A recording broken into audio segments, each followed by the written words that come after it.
The antiseptic smell of the hospital room mixed with something metallic and raw, the scent of blood and birth that clung to everything despite the nurse's efficient cleaning. My body felt hollowed out, trembling with exhaustion that went bone deep, every muscle screaming from hours of labor that had finally ended just 20 minutes ago. The baby, my daughter, lay in the plastic bassinet beside my bed, her tiny chest rising and falling with breaths so delicate they seemed impossible, her skin still mottled pink and red, vernix caught in the creases of her miniature elbows and behind her ears. I could hear the soft mechanical beeping of monitors, the distant shuffle of feet in the corridor, and the hum of fluorescent lights overhead that made everything look too bright, too harsh, too clinical for something as miraculous as what had just happened. My husband Marcus stood at the foot of the bed, his 6'2" frame rigid with tension, his expensive charcoal suit somehow still perfectly pressed, despite spending the last 14 hours in this hospital. His jaw worked back and forth, grinding his teeth in that way he did when he was building up to something, when anger was fermenting inside him into something explosive. I knew that gesture, had learned to read it over 3 years of marriage, but I was too exhausted to brace myself properly, my defenses worn down to nothing by the ordeal my body had just endured. The epidural had worn off enough that I could feel the deep ache in my pelvis, the burning sensation where they'd stitched me up, the strange, empty heaviness in my abdomen where my daughter had been just an hour before. "Marcus, do you want to hold her?" My voice came out hoarse, scratchy from all the screaming during those final pushes. The nurse had offered me ice chips, but my mouth still felt like sandpaper, my lips cracked and dry. I reached toward the bassinet, my arm weak and shaking, wanting to bring our baby to him, to see his face soften the way I'd imagined it would during all those months of planning and dreaming. He didn't move toward us. Instead, his hands clenched into fists at his sides, his knuckles going white with the pressure. The fluorescent lights caught the sheen of sweat on his forehead, despite the aggressive air conditioning that had me shivering under the thin hospital blanket. "I want a DNA test," he said, his voice flat and cold, each word dropping into the room like stones into still water. "I need proof that thing is actually mine." The words didn't make sense at first. I stared at him, my brain sluggish from exhaustion, and whatever drugs were still in my system, trying to process what he'd just said. "What?" The single syllable came out as barely more than a whisper. My heart, which had finally begun to slow down from the intensity of labor, suddenly kicked back into high gear, hammering against my ribs with a painful urgency. Heat flooded my face even as my hands went ice cold, that distinctive prickle of adrenaline making my scalp tingle. "You heard me." Marcus's eyes, those green eyes I'd once thought beautiful, were hard as jade now, fixed on the baby with something that looked like disgust. "That child doesn't look anything like me. Nothing. I want a paternity test done immediately. I'm not signing any birth certificate until I have proof." The room suddenly felt too small, the walls pressing in as my chest tightened.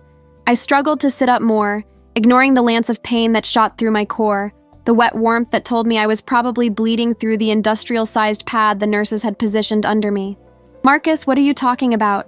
She's hours old. Babies don't look like anyone right away. She's ours. You watched her come out of me." My voice was rising now, cracking with disbelief, and something sharper, something that tasted like panic in the back of my throat. "Did I, though?" He took a step closer, his expensive leather shoes making no sound on the linoleum floor. "You insisted on those privacy curtains during the actual birth. Said you didn't want me seeing everything. Maybe you had something to hide." The accusation hung in the air like poison gas. I could feel it filling my lungs, choking me. "The curtain was waist high, Marcus. You were right there holding my hand. You saw everything. The doctors, the nurses, they were all there." My words tumbled over each other, desperation making them sharp and quick. The baby stirred in her bassinet, making a small mewling sound that made my breasts ache with the sudden pressure of milk beginning to come in. Another layer of physical discomfort added to everything else. "I want the test." His voice had risen to just below a shout, and I saw a nurse's head appear in the doorway, her expression concerned. Marcus ignored her. "You've been distant this whole pregnancy. Secretive with your phone. Always going out for errands alone. I'm not an idiot, Claire." "Sir, I'm going to have to ask you to lower your voice." The nurse, a woman in her 50s with kind eyes and steel in her spine, stepped fully into the room. "This is a recovery ward, and the patient needs rest." "Don't tell me what my wife needs," Marcus snapped at her. But he did lower his volume slightly. His family was old money, the kind that came with generations of entitlement baked into their DNA, and the dismissive tone he used with anyone he considered service staff had always made me uncomfortable. Now, vulnerable in this hospital bed, it made me want to sink through the mattress and disappear. The nurse's mouth thinned into a line, but she remained professional. "I'll be just outside if you need anything, Mrs. Thornhill." She emphasized my last name, a reminder that I was the patient here, that I had rights and protection. I wanted to thank her, but my throat had closed up entirely, tears burning hot behind my eyes. As soon as she left, Marcus turned back to me, and his expression held something I'd never seen there before, something ugly and mean. "My mother was right about you from the start. A little nobody from nowhere with dollar signs in her eyes when you saw the Thornhill name." The words landed like physical blows. My hands were shaking so badly now that I had to grip the bed rails to keep them still, the cold metal hard against my palms. "Your mother never gave me a chance," I said, my voice barely above a whisper. "And you know that's not why I married you. I loved you, Marcus. I love you." "Past tense noted," he said with a bitter smile. The temperature in the room seemed to drop 10 degrees. "Here's what's going to happen. You're going to consent to a paternity test. Today. Right now. And if that kid is mine, great, we'll figure things out. If she's not, I'll have grounds for divorce and you'll leave with nothing." The prenup was very clear about infidelity. The prenup. God, the prenup. His mother Eleanor had insisted on it, had sat across from me in that lawyer's office with her designer suit and her cold blue eyes and her diamond earrings that probably cost more than my childhood home, explaining in excruciating detail all the ways I could destroy myself if I betrayed her precious son. I'd signed it because I loved Marcus, because I never imagined needing to worry about its clauses, because I was young and stupid and believed that love conquered all. The memory tasted like ashes in my mouth now. "There's nothing to test for," I said, fighting to keep my voice steady. "She's yours. She's ours. Marcus, please, you're scaring me. What is this really about?" Before he could answer, the door swung open wider and Eleanor Thornhill swept in like a cold front, bringing with her the scent of her signature Chanel perfume, something expensive and floral that always made my sinuses ache. She was dressed impeccably as always, a cream silk blouse tucked into tailored navy pants, her silver hair styled in a perfect bob that probably required weekly maintenance at some exclusive salon.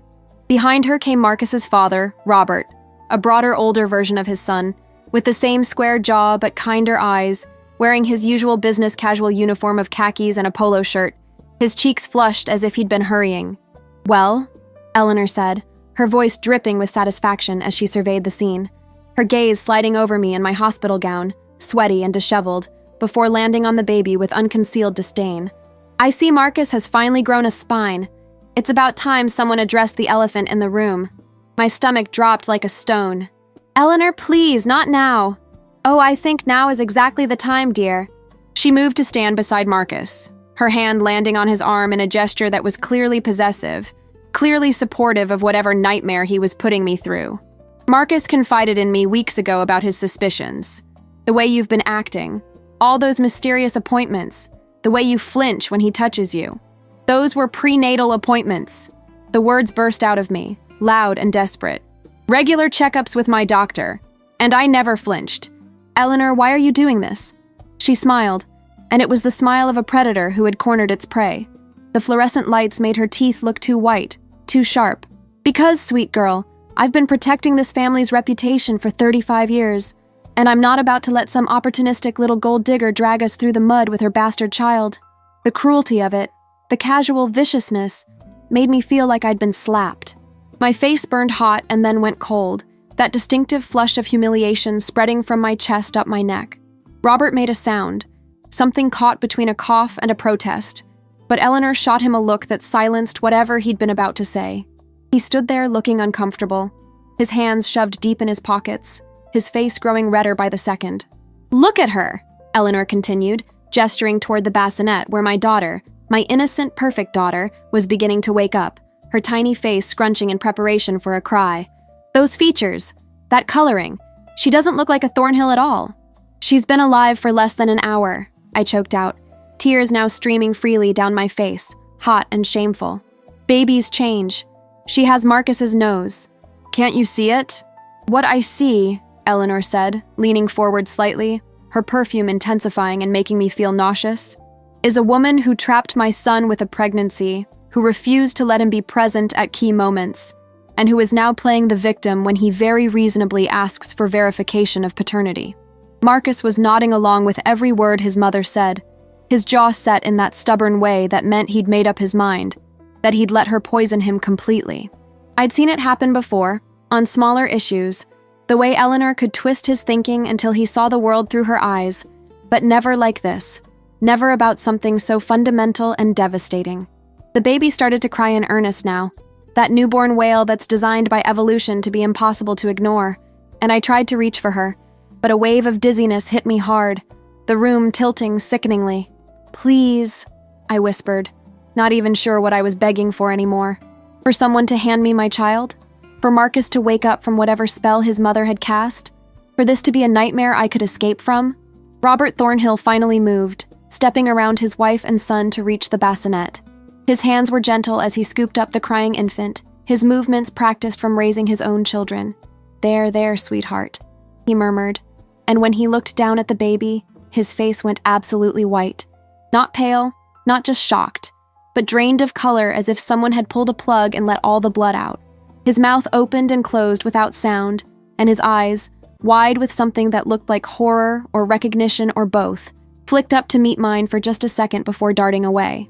"Robert?" Eleanor's voice held a note of irritation. "What's wrong with you? Give the child to Marcus so he can see what I'm talking about." But Robert wasn't moving. He stood frozen, staring at the baby in his arms, his chest rising and falling too quickly, his breath coming short and sharp. The baby had quieted slightly at being held, her cries reducing to whimpers, and in the sudden relative quiet, I could hear the thunder of my own pulse in my ears, could feel sweat breaking out across my forehead, despite the chill of the room. That's when the door opened again, and Dr. Sarah Chen walked in, her scrub still marked with evidence of my delivery, her surgical cap pushed back on her head, her tired but professional smile already in place. She'd been my obstetrician for the entire pregnancy, had seen me through every appointment, every ultrasound, every moment of today's labor. "How are we doing in here? I wanted to check on you before I headed to my next patient." Her eyes swept the room, taking in the tableau we made, Marcus and Eleanor standing together like a united front, me crying in the bed, Robert frozen with the baby, the tension so thick you could cut it with a scalpel. The smile faded from her face. "Is everything all right?" "We need a paternity test," Marcus said immediately, his voice tight and defensive. "Right now, as soon as possible." Dr. Chen's expression went carefully neutral in that way medical professionals have, that mask of non-judgment that somehow makes everything worse, because you know they're absolutely judging you, whoever the guilty party is. "That's certainly something we can arrange," she said slowly, her gaze moving to me, a question in her dark eyes. "I didn't cheat on him," I said, the words thick and clumsy with tears. "I never, ever cheated. This baby is his. She's ours. Please tell them. Tell them this is crazy." "I can't speak to the relationship dynamics here," Dr. Chen said carefully, professional distance wrapping around her like armor. "But I can facilitate the test if both parents consent to it. Mrs. Thornhill, are you willing to have the baby tested? What choice did I have? If I refused, it would look like guilt. If I agreed, I was capitulating to this insanity, this public humiliation, this destruction of what should have been the happiest day of my life. The sheets beneath me were damp with sweat and blood and the residue of birth, and I felt filthy, exposed, vulnerable in a way that went beyond physical nakedness. "Fine," I whispered. "Do the test. Prove to him that he's destroying our family for nothing." Eleanor made a dismissive sound, something between a laugh and a snort, and the casual cruelty of it made something inside me crack. "The only one who destroyed this family was you, dear, when you decided to pass off another man's child as a Thornhill." "Stop it." Robert's voice cut through the room, loud and sharp, making everyone turn to look at him. He was still holding the baby, but his hands were shaking now, his whole body trembling with some emotion I couldn't name. "Just stop talking, Eleanor." "Excuse me?" Eleanor's voice dropped to a dangerous register. "Robert, what on earth is wrong with you?" He looked at her finally, his eyes red-rimmed and watery, and I saw fear there, genuine terror mixed with something that might have been regret or sorrow or both. "We need to talk," he said, his voice barely audible. "Privately, right now. We're in the middle of dealing with this situation," Eleanor said, but there was uncertainty in her voice now. the first crack in her perfectly composed facade. "Whatever it is can wait." "No," Robert said, firmer this time. "It absolutely cannot wait." He looked at Dr. Chen, then at me, then back at his wife. "Eleanor, we need to leave this room immediately and have a conversation. Before the test is done, before anything else is said." Marcus frowned, confusion replacing some of the anger on his face. "Dad, what's going on? You look like you've seen a ghost." "Marcus, take the baby," Robert said, holding my daughter out toward his son with shaking arms. But Marcus recoiled slightly, his face twisting with revulsion, and my heart shattered watching my husband refuse to touch his own child. Dr. Chen stepped forward smoothly, taking the baby from Robert with practiced ease. "Why don't I take her to the nursery for her first bath and checkup?" she said in that soothing voice doctors use in crisis situations. "Give everyone a chance to calm down. Mrs. Thornhill, she'll be back in about an hour, and we can discuss the paternity test process then if you still want to proceed." "We definitely want to proceed," Eleanor said firmly, but she was looking at Robert now with something sharp and calculating in her eyes. "But perhaps Robert is right that we should step outside for a moment." They filed out, Eleanor first with her head high, her heels clicking against the floor like gunshots.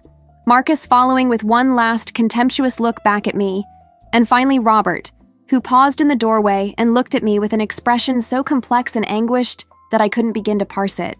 "I'm sorry," he mouthed, or at least I thought he did, and then he was gone and the door swung shut behind them, and I was alone. Alone in the antiseptic-smelling room, with its cheerful pastel prints of teddy bears and balloons that mocked the nightmare I was living. Alone with the evidence of childbirth staining everything around me. Alone with the echo of my husband calling my baby that thing still ringing in my ears. I covered my face with my hands and sobbed, great heaving gasps that made my damaged body scream in protest, that made my breasts leak milk onto the thin hospital gown, that made me feel like I was coming apart at the seams. Everything I dreamed about was ashes, the perfect family, the loving husband, the joy of bringing new life into the world. Instead, I had public humiliation, accusations of infidelity, and a mother-in-law who seemed to take genuine pleasure in my suffering. The worst part, the absolute worst part, was the tiny seed of doubt that Marcus's words had planted. Not doubt about whether I'd been faithful, I knew with absolute certainty I had been, but doubt about whether our marriage had ever been real. Had he always been capable of this cruelty? Had I just been blind to it, too in love to see the red flags? I thought about the past 9 months, trying to find the moment when things had gone wrong. The pregnancy had been planned, celebrated even, at least at first. Marcus had been excited about becoming a father, had gone to most of the early appointments, had helped me paint the nursery in soft yellow because we'd wanted to be surprised about the sex. But somewhere around month 5 or 6, things had shifted. He'd become distant, working longer hours, coming home late smelling of scotch and cigars, spending more time with his mother. I'd attributed it to pre-fatherhood jitters, to stress at work, to anything but this calculated cruelty. The mysterious appointments Eleanor had mentioned, those were real, but they weren't what she'd implied.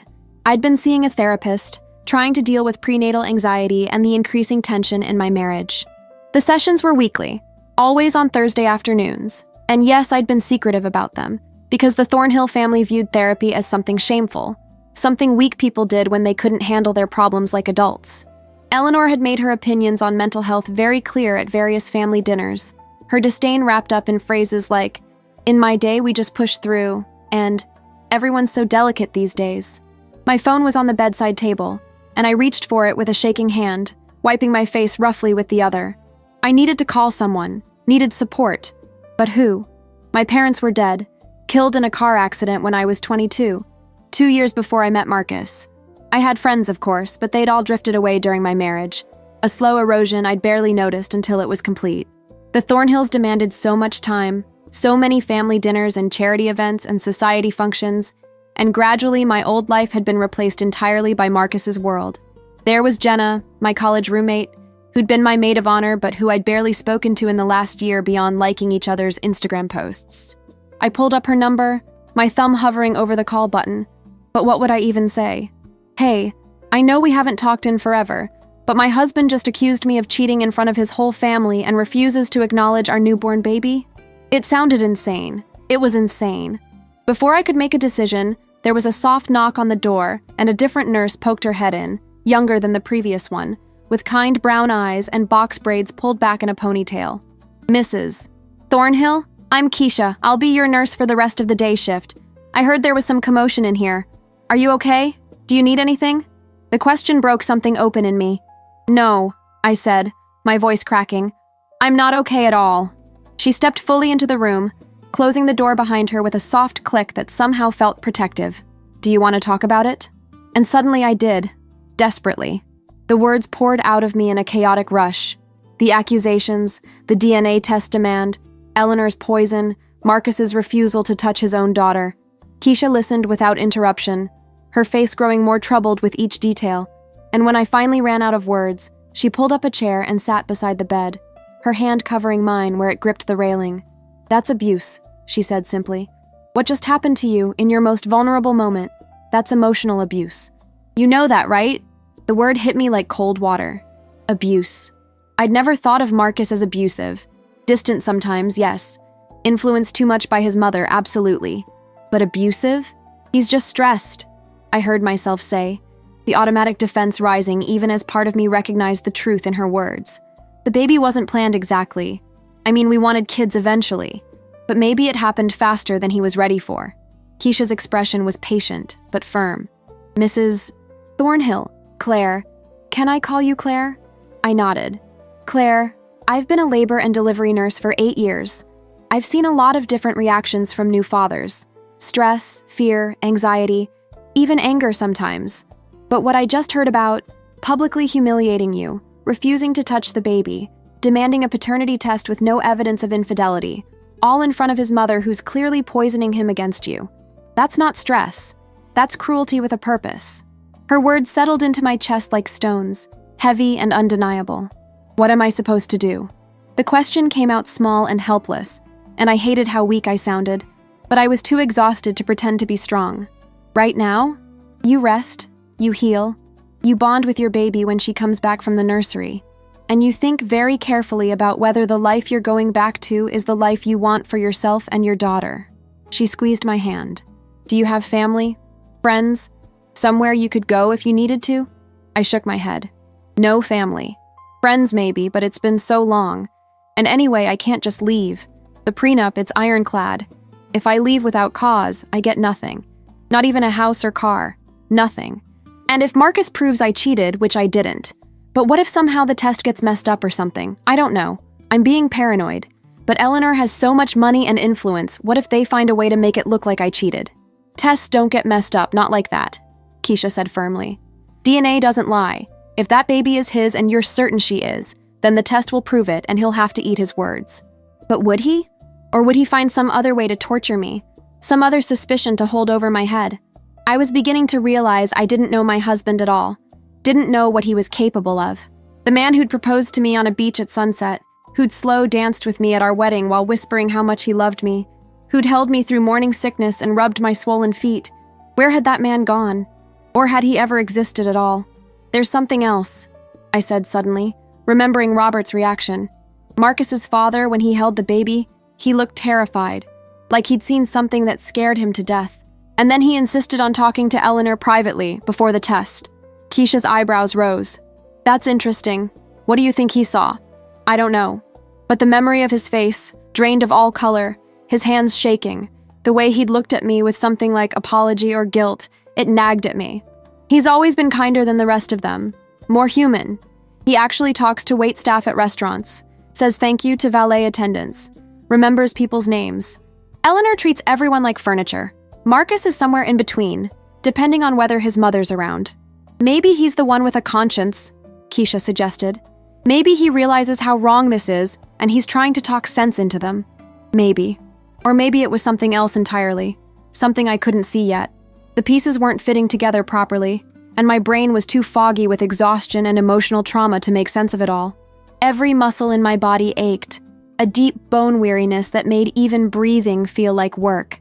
My abdomen throbbed where they'd stitched me, and I could feel the warmth of blood seeping steadily into the pad beneath me. Probably normal, but maybe not. I couldn't tell anymore. "You should try to rest," Keisha said, standing up and adjusting the bed so I was lying flatter. "Your body just did something amazing. It needs recovery time. I'll bring you some more ice chips and check your vitals, okay? I wanted to protest that I couldn't possibly rest, not with everything that was happening, but exhaustion was pulling at me like an undertow. My eyelids felt heavy, my thoughts starting to blur at the edges. "The baby," I mumbled. "Don't let them do anything without telling me first." "I promise," Keisha said, and there was something fierce in her voice that made me believe her. "You're the mother. Nothing happens without your consent. That's the law. The law. Rights. Consent. These were supposed to be protections, but they felt flimsy against the weight of Thornhill money and influence. How many times had I watched Eleanor make problems disappear with a phone call or a check? How many lawyers did that family have on retainer? The prenup I'd signed had been 47 pages long, dense with legalese I'd barely understood despite the lawyer explaining it to me. I'd signed it because Marcus had held my hand and told me it was just a formality, that his mother insisted, but it would never matter because we'd be together forever. Forever had turned out to be shorter than I'd thought. Keisha left, and I was alone again with my thoughts, which was perhaps worse than being alone, period. The silence of the room pressed in on me, broken only by the mechanical sounds of hospital equipment and the distant murmur of voices in the hallway.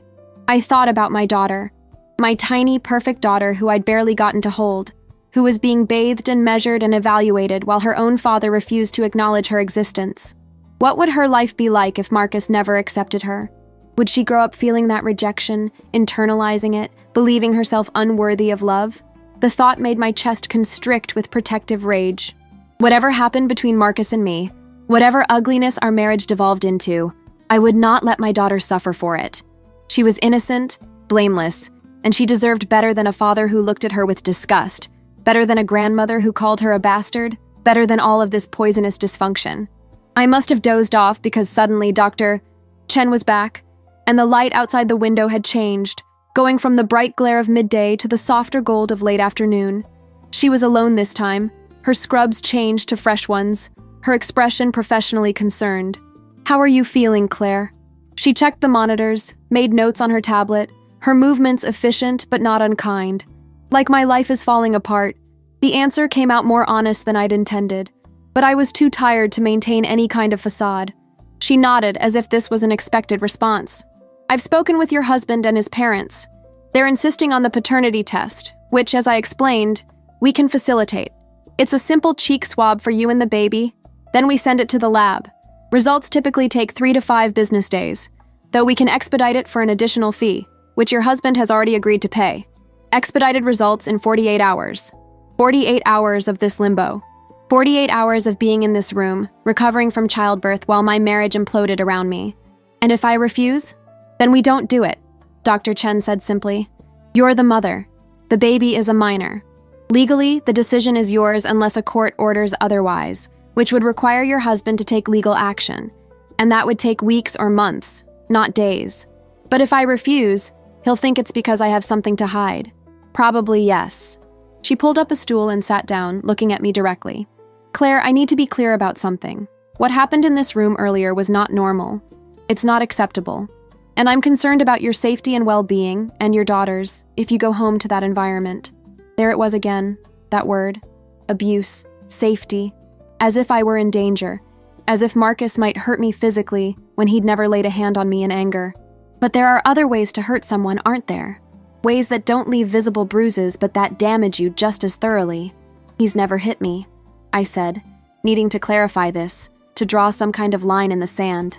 "Physical violence isn't the only kind that matters," Dr. Chen said gently. "Emotional abuse, psychological manipulation, financial control, isolation from support systems, these are all forms of domestic abuse. And what I witnessed today, along with what you've told Nurse Keisha, raises red flags. I wanted to argue, to defend Marcus, but what defense was there? That he was usually nicer than this? That his mother made him worse? That he'd been a good husband right up until the moment he wasn't? None of it seemed sufficient in the face of what had actually happened. "I don't know what to do," I admitted, the words catching in my throat. "I have nowhere to go. No money of my own. Everything's in joint accounts he controls. No family. Friends I haven't talked to in forever. And a newborn baby who needs stability, not chaos. There are resources," Dr. Chen said. "Shelters for women in your situation. Legal aid services. The hospital social worker can help connect you. But right now, today, you need to make a decision about this test. I thought about it, running through scenarios. If I refused, Marcus would definitely think I was guilty, would probably file for divorce immediately, would use his lawyers and his family's influence to paint me as an adulteress. If I agreed, and the test proved paternity, which I knew it would he apologize? Would things go back to normal? But what was normal anymore? Could I really go back to a man who'd treated me like this at my most vulnerable moment? Do the test, I said finally. Let's get this over with. Prove to him that he's wrong, that he destroyed our family over his mother's paranoid delusions. Dr. Chen nodded, making notes. I'll arrange it. We'll do the swabs this evening, send them out with tomorrow's lab courier. You should have results by end of day Sunday. Sunday. 2 days away. How was I supposed to survive 2 days in this holding pattern? Can I see my daughter? The need to hold her was physical, an ache in my arms and chest. Of course. Let me go get her from the nursery. Doctor. Chen stood, then paused. Claire, one more thing. Your in-laws are in the waiting area. They're asking to come back in. Do you want to see them? Every fiber of my being screamed no, but refusing felt like weakness, like backing down, and some stubborn part of me wanted to face them again, wanted to show them I wasn't broken by their cruelty. Send them in, I said, sitting up straighter despite the pain it caused, trying to muster some dignity. Dr. Chen looked doubtful but nodded. I'll bring the baby first. You should have a few minutes with her before they come in. Those few minutes were a gift. When Keisha wheeled the bassinet back in, my daughter was clean and swaddled in a pink and white striped hospital blanket, her tiny face peaceful in sleep. I lifted her out with shaking hands, still awkward with the mechanics of supporting a newborn's floppy head, and the weight of her in my arms was perfect, like a missing piece sliding into place. She smelled clean, like baby soap and something sweeter, that distinctive newborn scent that I'd read about but hadn't fully understood until now. I pressed my lips to her forehead, feeling the warmth of her skin, the delicate pulse of life beneath the surface. My tears fell on her blanket, darkening the pink stripes, but I couldn't stop them. This was my daughter, mine, and no paternity test was going to change that fundamental truth. I'm so sorry, I whispered to her. I'm sorry your father is being like this. I'm sorry your grandmother is cruel, but I promise you I will protect you, no matter what it costs me. She made a small sound, something between a sigh and a coo, and her tiny hand escaped the swaddle, fingers spreading wide for just a moment before curling back into a fist no bigger than a walnut. I touched that hand with one finger, marveling at the perfection of her miniature fingernails, the creases in her knuckles, the absolute miracle of her existence. 9 months I'd carried her, felt her kick and roll inside me, talked to her and sang to her, and dreamed about who she would become. And now Marcus wanted to pretend she might not be his, might not be part of this family he valued above everything else. The door opened and I tensed automatically, my arms tightening protectively around my daughter. But it was only Keisha, checking on me with that gentle efficiency nurses have perfected. You have visitors wanting to come in, she said, her tone carefully neutral. Do you still want to see them? I wanted to say no, wanted to send them away, but the stubborn part of me won out again. Yes, but stay close, please. I'll be right outside the door, she promised. You call out if you need me.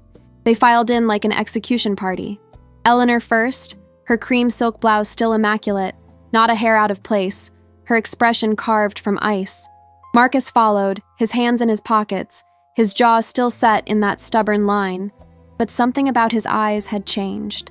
They looked haunted, uncertain, as if whatever conversation had happened in the hallway had shaken something loose in him. And finally Robert, who looked like he'd aged 10 years in the last hour, his face gray and drawn, dark circles under his eyes that I didn't remember seeing before.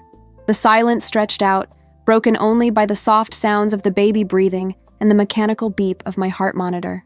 Eleanor's gaze landed on my daughter in my arms and something flickered across her face, too quick to identify, before the cold mask settled back into place. So, she said finally, her voice sharp as cut glass, I understand you've agreed to the paternity test. I didn't have much choice, did I? My voice came out stronger than I felt, which was something.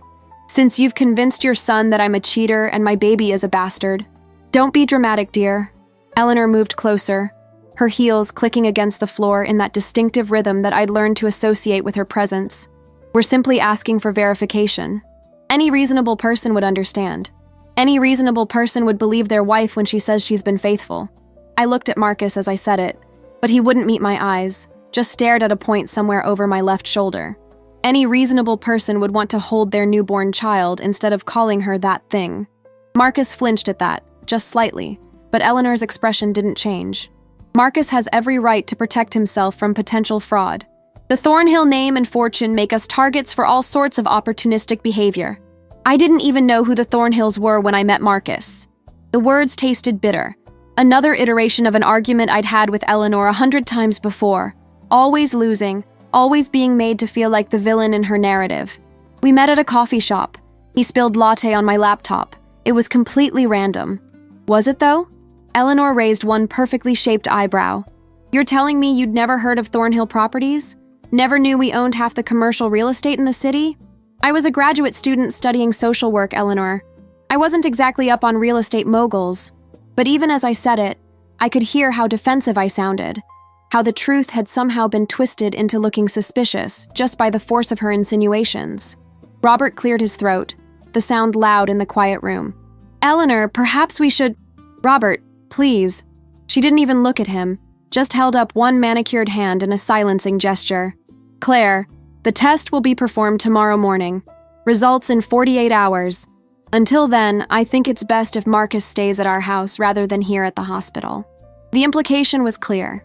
He wouldn't be here supporting me, wouldn't be taking shifts holding the baby or bringing me food or any of the things new fathers were supposed to do. He'd be at his mother's house, probably having his suspicions reinforced hourly, probably being fed more poison about my supposed infidelity. Fine. What else could I say?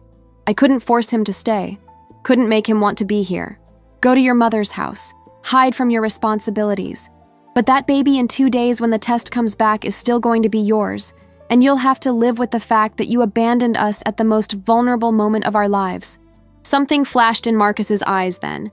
Something that might have been shame or regret, but Eleanor spoke before he could. Oh, I wouldn't be so certain about those results if I were you. The words hung in the air like a threat.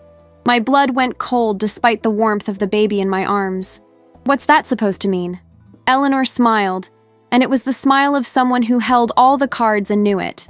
Just that sometimes these tests reveal surprises, family secrets no one expected, skeletons in closets. You'd be amazed what DNA can uncover. Robert made a strangled sound, something caught in his throat, and when I looked at him, his face had gone that awful gray-white color again, sweat beading on his forehead despite the aggressive air conditioning. Eleanor, stop. His voice was rough, almost pleading. Just stop talking. Why should I stop? She turned to face him fully now, and there was something predatory in her posture. I'm simply stating facts. DNA doesn't lie. Whatever the truth is, it will come out. The truth is that I've been faithful to your son. I could hear my voice rising, getting shrill, but I couldn't control it anymore. The truth is that this baby is a Thornhill whether you like it or not. The truth is that you've hated me from day one, and you're using this as an excuse to try and destroy my marriage. Your marriage was doomed from the start, Eleanor said dismissively. Marcus was going through a rebellious phase when he met you, playing at being normal, slumming it with graduate students and bohemians. But blood will tell, dear.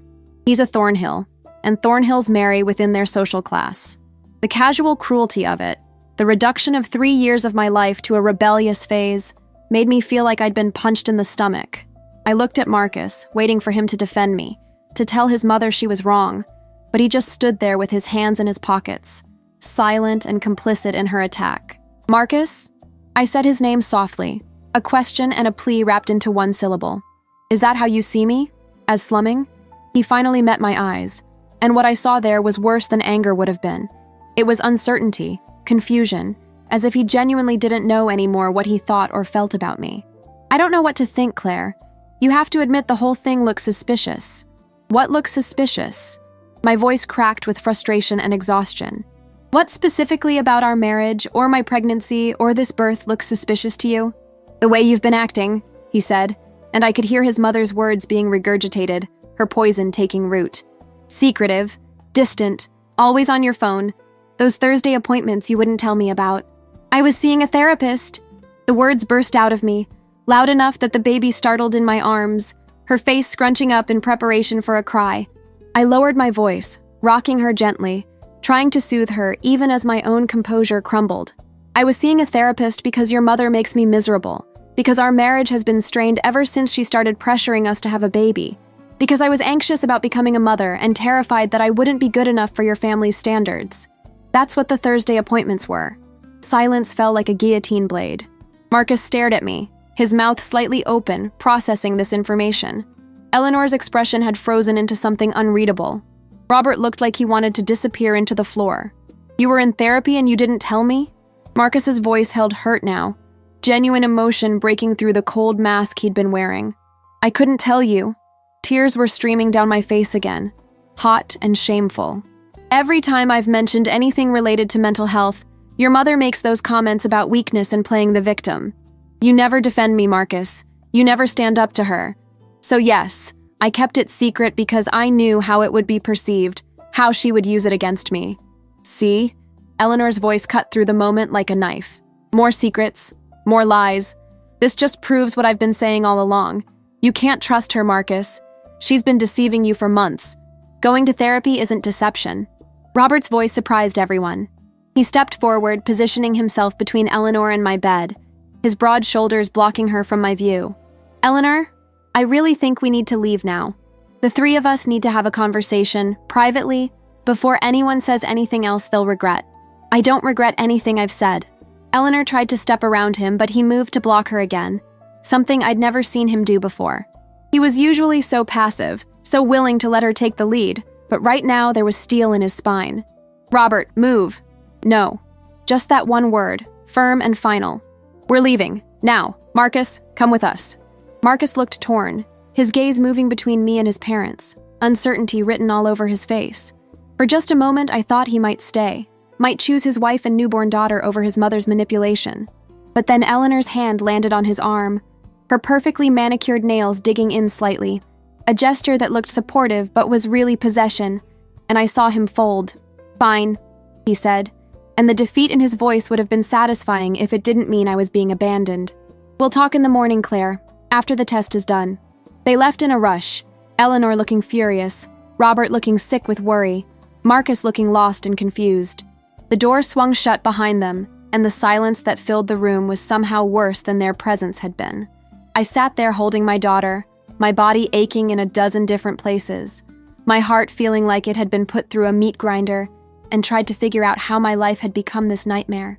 The baby was fully crying now, her face red and scrunched, her tiny body rigid with distress. I tried to soothe her, rocking and shushing, but she was picking up on my emotional state, the cortisol in my system probably affecting my breast milk, my stress becoming her stress in that terrible feedback loop they warn you about in prenatal classes. Keisha knocked and entered without waiting for a response, taking in the scene with knowing eyes. They're gone? I nodded, not trusting my voice. Good riddance, she muttered, moving to check my vitals even as I struggled with the crying baby. Here, let me help. Have you tried feeding her yet? I hadn't, too caught up in the drama to think about something as basic as nursing. Keisha helped me adjust my position, showed me how to get the baby to latch properly, her hands gentle and sure. The first pull of suction made me gasp, a sharp sensation that wasn't quite pain but wasn't comfort either. And then my daughter was nursing, her cries quieting almost immediately, her tiny body relaxing into mine. There you go, Keisha said softly. That's better, isn't it? It was and it wasn't. The physical connection was profound, this act of feeding my child from my own body, but it was also overwhelming. Another thing I was responsible for, another way I could fail. What if my milk didn't come in properly? What if she didn't gain weight? What if I was so stressed that I couldn't produce enough? The anxieties spiraled, feeding on themselves, making my chest tight and my breathing shallow. Hey, Keisha said, her hand on my shoulder grounding me. Breathe, Claire. Just breathe. You're doing great. I don't feel like I'm doing great. The words came out thick with tears. I feel like everything is falling apart and I don't know how to stop it. You can't control what your husband or his family does, she said, pulling up a chair to sit beside me while I nursed. You can only control your own actions and reactions. Right now, your job is to heal and take care of this baby. Everything else is secondary. But it wasn't secondary. Not really. My entire future hung in the balance of that DNA test. If it somehow came back negative, which was impossible, but what if, What if? I would lose everything. My home, my security, my marriage, custody of my daughter, probably. The prenup was ironclad on the subject of infidelity. Eleanor had made sure of that, had probably imagined this exact scenario when she was drafting it with her team of lawyers, though she'd probably pictured it happening after years of marriage, not immediately after childbirth. "Tell me about your husband," Keisha said, her voice deliberately casual, conversational. "What was he like before all this? Before the pregnancy?" I thought about it, trying to separate the Marcus I'd fallen in love with from the Marcus who'd just abandoned me in a hospital room. "He was charming," I said slowly, watching my daughter nurse, her eyes closed in contentment, her tiny hand flexing against my breast. Funny, attentive. He seemed different from other rich guys I'd met, more down to earth. He actually listened when I talked about my work, my research on family systems and childhood trauma. He'd ask thoughtful questions, remember details from previous conversations. "That sounds nice," Keisha said encouragingly. It was nice. For a while. The milk was flowing now. I could feel it. A strange letting down sensation that the lactation consultant had described, but that was different experiencing firsthand. But after we got married, things changed. Slowly at first. He started spending more time with his family, less time with me. More dinners at his parents' house, more business events where I was expected to smile and make small talk with people who looked down on me. Eleanor started planning our lives, suggesting where we should live, what charities I should join, how I should dress. "And you went along with it? What choice did I have?" The question came out more defensive than I intended. I loved him. I wanted to make the marriage work. And pushing back against Eleanor never went well. She'd make these comments, subtle digs about my background, my education, my family or lack thereof. She'd frame it as concern, as wanting to help me fit in, but it was really about control. Keisha nodded knowingly. Narcissistic personality types often use concern as a weapon. They frame their control as care, so if you resist, you're the ungrateful one. "Yes," I said, louder than intended, making the baby pull away from my breast for a moment before latching back on. Yes, exactly that. And Marcus would always take her side, or at least not take mine. He'd say I was being too sensitive, that his mother meant well, that I needed to try harder to fit in with the family. Classic enabling behavior, Keisha said. He's been trained his whole life to prioritize his mother's feelings over everything else, including his own wife's well-being. It made sense when she put it that way, but it also made me feel hopeless. How do you fight against 40 years of conditioning? How do you make someone choose you when they've spent their entire life learning that mother knows best? The pregnancy made it worse, I continued, needing to talk now, to process everything that had been building for months. Eleanor was obsessed with having a grandchild, had been dropping hints since we got married. But once I was actually pregnant, she became insufferable, constantly calling with advice I didn't ask for, showing up at our house with things she'd bought for the nursery without consulting us, telling me what I should and shouldn't eat like I was an incubator for her grandchild rather than a person in my own right. And Marcus? He retreated, started working longer hours, traveling more for business. I tried to talk to him about it, about how isolated I was feeling, how much I needed his support, but he'd brush me off, say I was hormonal, that pregnancy was making me irrational. That's when I started seeing the therapist, Dr. Hammond. She's the only reason I didn't completely lose my mind these past few months. The baby had fallen asleep nursing, milk drunk and peaceful, her rosebud mouth still making little sucking motions, even though she'd let go of my nipple. I adjusted her carefully, bringing her up to my shoulder to burp her, patting her tiny back in the rhythm Keisha had shown me earlier. "What did Dr. Hammond say about your marriage?" Keisha asked. "She said a lot of things." The baby burped, a surprisingly loud sound from such a small body, and I couldn't help but smile despite everything. She said I was in an enmeshed family system, that the boundaries between Marcus and his mother were unhealthy. She said I needed to establish my own boundaries and be prepared to enforce them, even if it meant conflict. She was helping me build up to having a serious conversation with Marcus about our marriage, about what needed to change after the baby came. Sounds like that conversation is going to happen sooner than planned. I laughed, but it came out bitter. Yeah, except now the conversation is about whether he even believes this baby is his, whether he thinks I've been cheating, whether our marriage is worth saving at all. We sat in silence for a moment, the baby warm and heavy against my shoulder, her breathing evening out into the deep rhythm of sleep. Outside the window, the sun was getting lower, painting the sky in shades of orange and pink that should have been beautiful, but just felt surreal given everything that was happening. "Can I ask you something?" I said finally. "Of course." Robert, Marcus's father, when he held the baby, he looked terrified. And then he practically dragged Eleanor out of the room, said they needed to talk privately. What do you think that was about? Keisha's expression turned thoughtful. Hard to say without knowing the family dynamics. But if I had to guess, maybe he saw something in the baby that reminded him of something. Or someone. The words landed with an almost physical weight. What do you mean? Well, Eleanor was going on about how the baby doesn't look like a Thornhill. But maybe she does look like something. Some other genetic marker that Robert recognized. Keisha shrugged. Or maybe I'm reading too much into it. Stress makes people react in strange ways. But the seed had been planted now, the question taking root in my mind. What had Robert seen that had scared him so badly? What could possibly be revealed by a paternity test that would cause that kind of reaction? The baby was Marcus's. I knew that with absolute certainty. I hadn't been with anyone else, hadn't even been tempted. My marriage might have been strained, but I'd never once considered infidelity.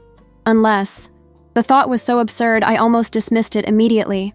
But it lodged in my brain anyway, refusing to be ignored. Unless the issue wasn't whether Marcus was the father, but something else entirely. Something about genetics, about family resemblance, about secrets kept for decades. "Keisha," I said slowly, "is it possible for a paternity test to reveal information beyond just whether someone is the biological father?" She looked at me sharply, understanding dawning in her eyes. "You mean like revealing other family relationships?" "Yes, DNA tests can show all sorts of genetic connections." "Why? What are you thinking?" "I don't know, but I was thinking something. Some half-formed idea that I couldn't quite articulate. Just that Robert's reaction was so extreme. And Eleanor's comment about how DNA tests reveal family secrets and skeletons in closets. What if she doesn't actually think the baby isn't Marcus's? What if she's worried the test will reveal something else? Like what? Like I said, I don't know. Maybe nothing. Maybe I'm grasping at straws because I can't accept that my husband genuinely believes I cheated. I adjusted the baby, who was completely unconscious now, her face peaceful and perfect. God, I sound paranoid. "You sound like someone trying to make sense of a senseless situation," Keisha corrected gently. "And honestly, you might be onto something. That family sounds like they have plenty of secrets." The door opened and Dr. Chen came in with a lab technician, a young man with kind eyes and efficient movements. "Claire, this is David. He's going to do the cheek swabs for the paternity test. It'll just take a minute and it doesn't hurt at all." I wanted to refuse. Wanted to tell them all to go to hell. That I wouldn't participate in this farce. But I also wanted proof. Wanted that piece of paper that would force Marcus to confront his mother's poison and admit he'd been wrong. So I held my daughter while David swabbed the inside of her cheek with what looked like a long Q-tip, then submitted to having my own cheek swabbed, the whole process taking less than 5 minutes. "The samples will go out first thing tomorrow morning," Dr. Chen explained, labeling the tubes carefully. "Expedited processing means you should have results by Sunday evening, possibly Monday morning at the latest." Sunday evening. Less than 48 hours. It felt simultaneously too long and too soon, this limbo state where my entire future was uncertain, where my husband didn't trust me and my mother-in-law was probably planning my destruction. After they left, Keisha helped me get the baby settled in the bassinet beside the bed. "You should try to sleep," she said. "Your body needs rest to heal and to produce milk." I don't think I can sleep. But even as I said it, I could feel exhaustion pulling at me like a riptide, my eyes heavy and gritty. "Try anyway. I'll check on you every couple hours. And if the baby needs you, she's right here." Keisha adjusted the blankets, lowered the lights, and left with a final encouraging smile.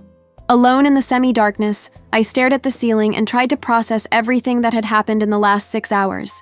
I'd given birth, been accused of infidelity, watched my husband refuse to acknowledge his daughter, been publicly humiliated by my mother-in-law, and submitted to a paternity test that shouldn't have been necessary. It felt like years' worth of trauma compressed into a single day. My phone buzzed on the bedside table. I grabbed it, hoping irrationally that it might be Marcus, that he might have come to his senses and was calling to apologize. But it was an unknown number, a local area code. I almost didn't answer, but something made me swipe to accept the call. "Hello? Claire? It's Robert Thornhill." His voice sounded strained, older somehow. "Are you alone?" I sat up straighter, ignoring the protest from my stitches. "Yes, why?" "I need to talk to you, privately, but not over the phone. He paused, and I could hear him breathing heavily, as if he'd been running. "Are you up for a visitor in about 20 minutes? Without Marcus or Eleanor knowing?" My heart started pounding. "What's this about, Robert?" "I can't explain over the phone. Please, Claire, it's important. It's about the baby and the test and things you need to know before the results come back." The cryptic words sent ice through my veins. "You're scaring me." "I know, and I'm sorry, but this is important. Will you see me?" I should have said no. Should have told him to explain right now or not at all. But the desperation in his voice, the memory of his terrified face when he'd held my daughter, made me agree. "Okay, 20 minutes. But if this is some kind of trick, it's not a trick. I promise. I'm trying to help you, even though you have no reason to believe that right now." He hung up before I could respond, leaving me staring at my phone in confusion and growing dread. 20 minutes. I used the time to use the bathroom, a painful and humiliating process that involved help from a nurse and more bleeding than I'd expected. I changed into a fresh hospital gown, splashed water on my face, tried to make myself look less like I'd been crying for hours. The baby slept through it all, blissfully unaware of the storm surrounding her existence. Robert arrived exactly on time, looking like he'd aged another 5 years. His hair, which had been mostly dark with silver at the temples this morning, seemed grayer now, his face deeply lined with stress and something that looked like guilt. He was alone, no Eleanor or Marcus in sight, and he carried himself like a man heading to his own execution. "Thank you for seeing me," he said, closing the door carefully behind him and pulling up a chair beside the bed. Up close, I could see that his hands were shaking, that there was sweat on his forehead despite the cool temperature of the room. "What's going on, Robert?" I kept my voice low, conscious of the baby sleeping nearby. "What couldn't you tell me over the phone?" He looked at me for a long moment, his expression full of pain and regret, and when he finally spoke, his voice was barely above a whisper. "The baby, your daughter, she's Marcus's. I need you to know that I believe that I've always believed you were faithful to my son." Relief flooded through me, but it was tempered by confusion. "Then why are you here? Why the secret meeting?" Robert's hands clenched into fists on his thighs, his knuckles white with pressure. "Because when the paternity test results come back, they're going to show that Marcus is the father. But they're also going to show something else, something that Eleanor and I have kept secret for 41 years, something that's going to destroy my family when it comes out." The words hung in the air between us, heavy with implication. I felt like I was standing on the edge of a cliff, about to step off into empty space. "What are you talking about?" He took a deep breath, seeming to steel himself, and when he looked at me, his eyes were wet with unshed tears. "Eleanor can't have children. She's been infertile since a medical condition in her 20s damaged her reproductive system. When we got married, we tried for years with no success. It nearly destroyed us." I stared at him, my mind racing to process this information. "But Marcus isn't Eleanor's biological son," Robert said, the words tumbling out now like he'd been holding them back for decades and couldn't contain them anymore. "He's mine, but his mother was someone else. Someone Eleanor and I agreed to never speak of again, whose existence we erased from our family history. We used a surrogate, back before surrogacy was common or legal, paid her an enormous amount of money to carry the baby, and then disappear from our lives forever." The revelation hit me like a physical blow, stealing the breath from my lungs. I gripped the bed rails, my knuckles going white, my mind spinning as I tried to process what Robert had just told me. Marcus wasn't Eleanor's biological son. The woman who'd lorded her position over me for 3 years, who'd acted like I was polluting her perfect bloodline, who'd just called my daughter a bastard, wasn't even Marcus's real mother. "I don't understand," I managed to say, my voice barely audible. "Why are you telling me this now? What does this have to do with the paternity test?" Robert's face crumpled, years of carefully maintained composure falling away, to reveal raw anguish underneath, because the test will show genetic markers that don't match Eleanor's family line.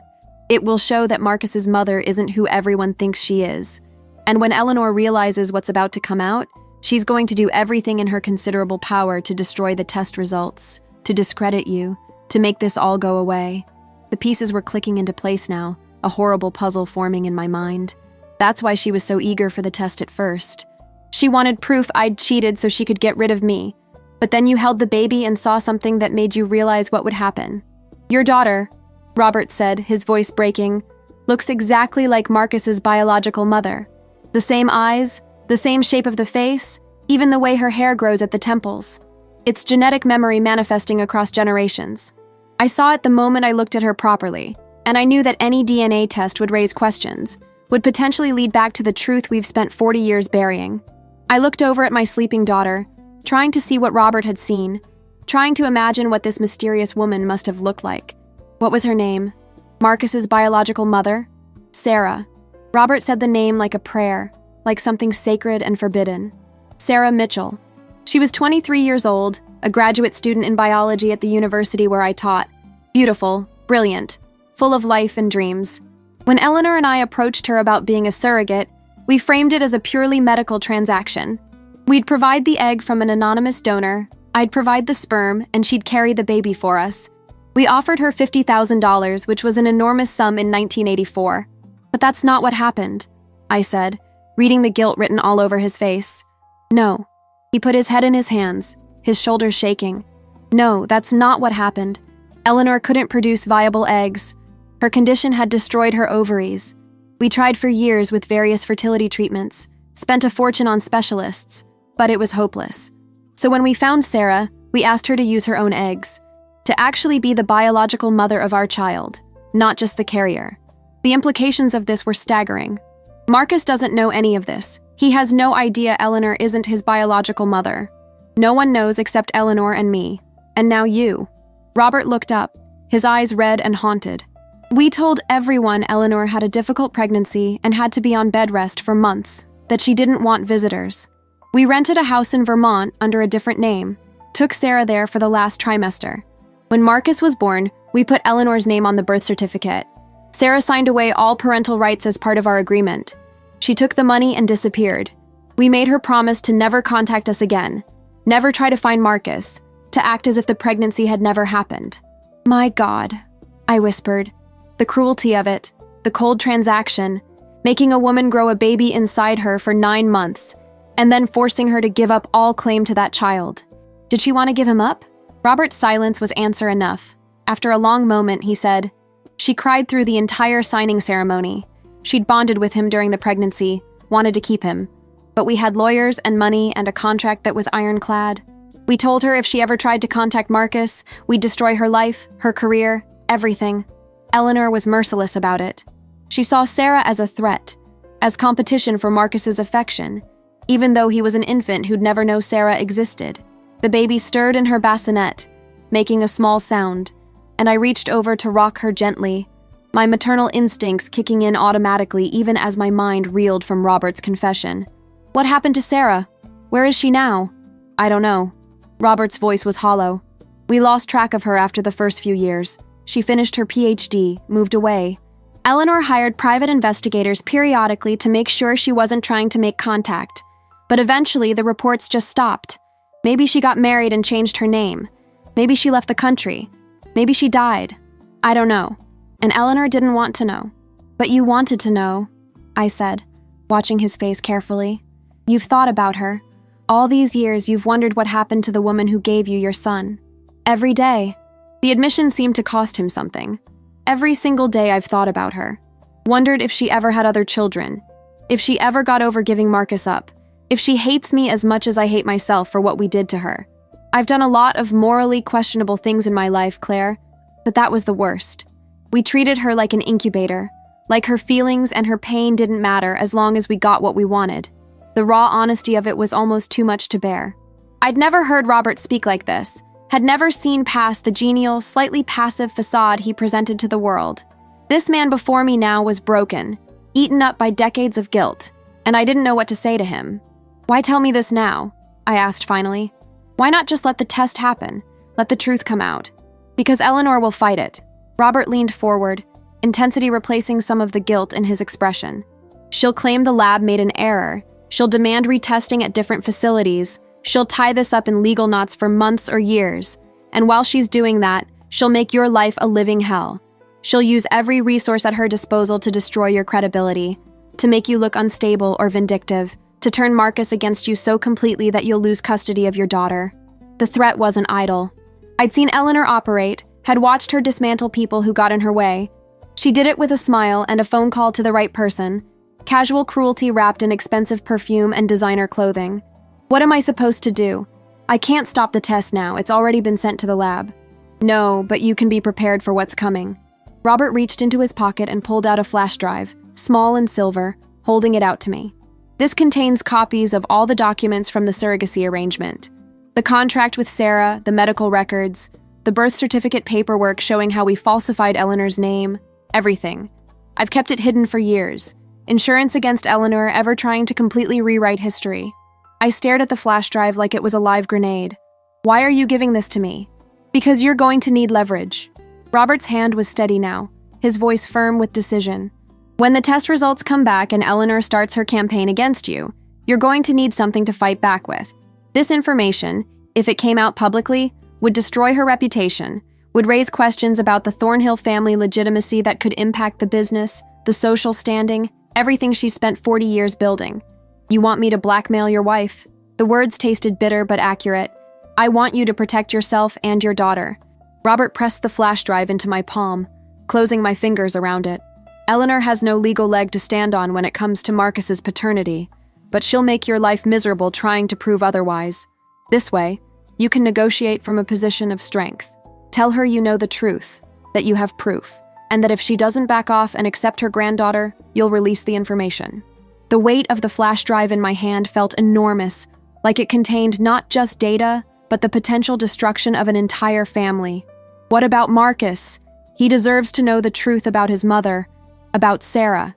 Yes, he does. Robert's voice was heavy with resignation. And I think he should be told, but that's a conversation that needs to happen carefully, privately, not in the middle of this current crisis. He's already suspicious and confused. If we pile this revelation on top of everything else, he might break completely. I thought about my husband, the man I'd married, the man who'd just abandoned me in this hospital room. Would knowing that Eleanor wasn't his biological mother change anything? Would it help him understand why she was so controlling, so desperate to maintain her position in his life? Or would it just add another layer of betrayal to a situation already drowning in lies? How did you live with this secret? The question burst out before I could stop it. How did you watch Marcus grow up, watch him bond with Eleanor, knowing it was all built on a lie? Very badly, Robert said with a bitter laugh. I drank too much, threw myself into work, had affairs that meant nothing, tried to convince myself that we'd done the right thing, that giving Marcus a stable, wealthy, privileged life was worth the cost. But I knew, I've always known, that we broke something fundamental. We denied him knowledge of his biological mother, denied Sarah the child she'd carried and bonded with, denied the universe whatever relationship those two were meant to have. And now that lie is about to come crashing down around all of us. The baby woke up fully then, her cries cutting through the heavy emotional atmosphere like a knife.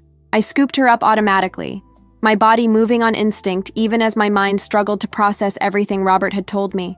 She was hungry again, rooting against my chest, and I adjusted my gown to let her nurse, the physical act grounding me in the present moment.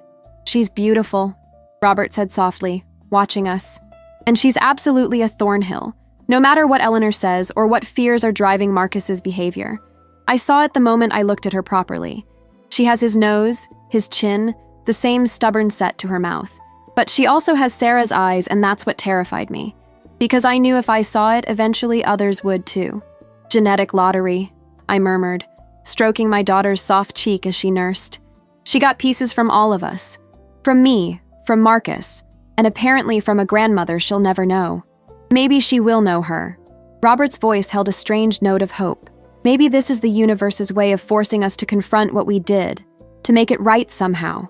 If the test results raise questions, if people start investigating, maybe Sarah will hear about it. Maybe she'll come forward. After 40 years, after you threatened to destroy her if she ever made contact? The skepticism in my voice was sharp. People change. Life changes. I'm not the man I was in 1984. And I have to believe Sarah isn't the same woman either. Maybe enough time has passed that we can all face this truth together. But he didn't sound convinced, just desperate, grasping at any scenario that didn't end in complete devastation. We sat in silence for a few minutes. The only sounds the soft sucking of the baby nursing and the mechanical beeps of hospital equipment. Outside the window, full darkness had fallen. The sky black and starless, the city lights creating an orange glow against the clouds. I felt unmoored in time, like the past and present and future were all collapsing into this single moment. This conversation that was rewriting everything I thought I knew about the family I'd married into. "Does Eleanor know you're here?" I asked finally. "Telling me all this?" "No. She thinks I went home to get some rest. She's with Marcus at our house, probably working on him right now, reinforcing every suspicion and doubt, making sure he stays angry at you until the test results come back." Robert stood up, suddenly looking every one of his 63 years. "I should go before someone sees me here. But Claire, please, use that information wisely. Don't release it unless you absolutely have to. Marcus deserves to learn the truth from me, not from a media scandal. I won't do anything without warning you first," I promised, though I wasn't sure I could keep that promise if Eleanor really did come after me with the full force of her wealth and influence. Survival instincts might override honor if push came to shove. Robert nodded, accepting this conditional promise.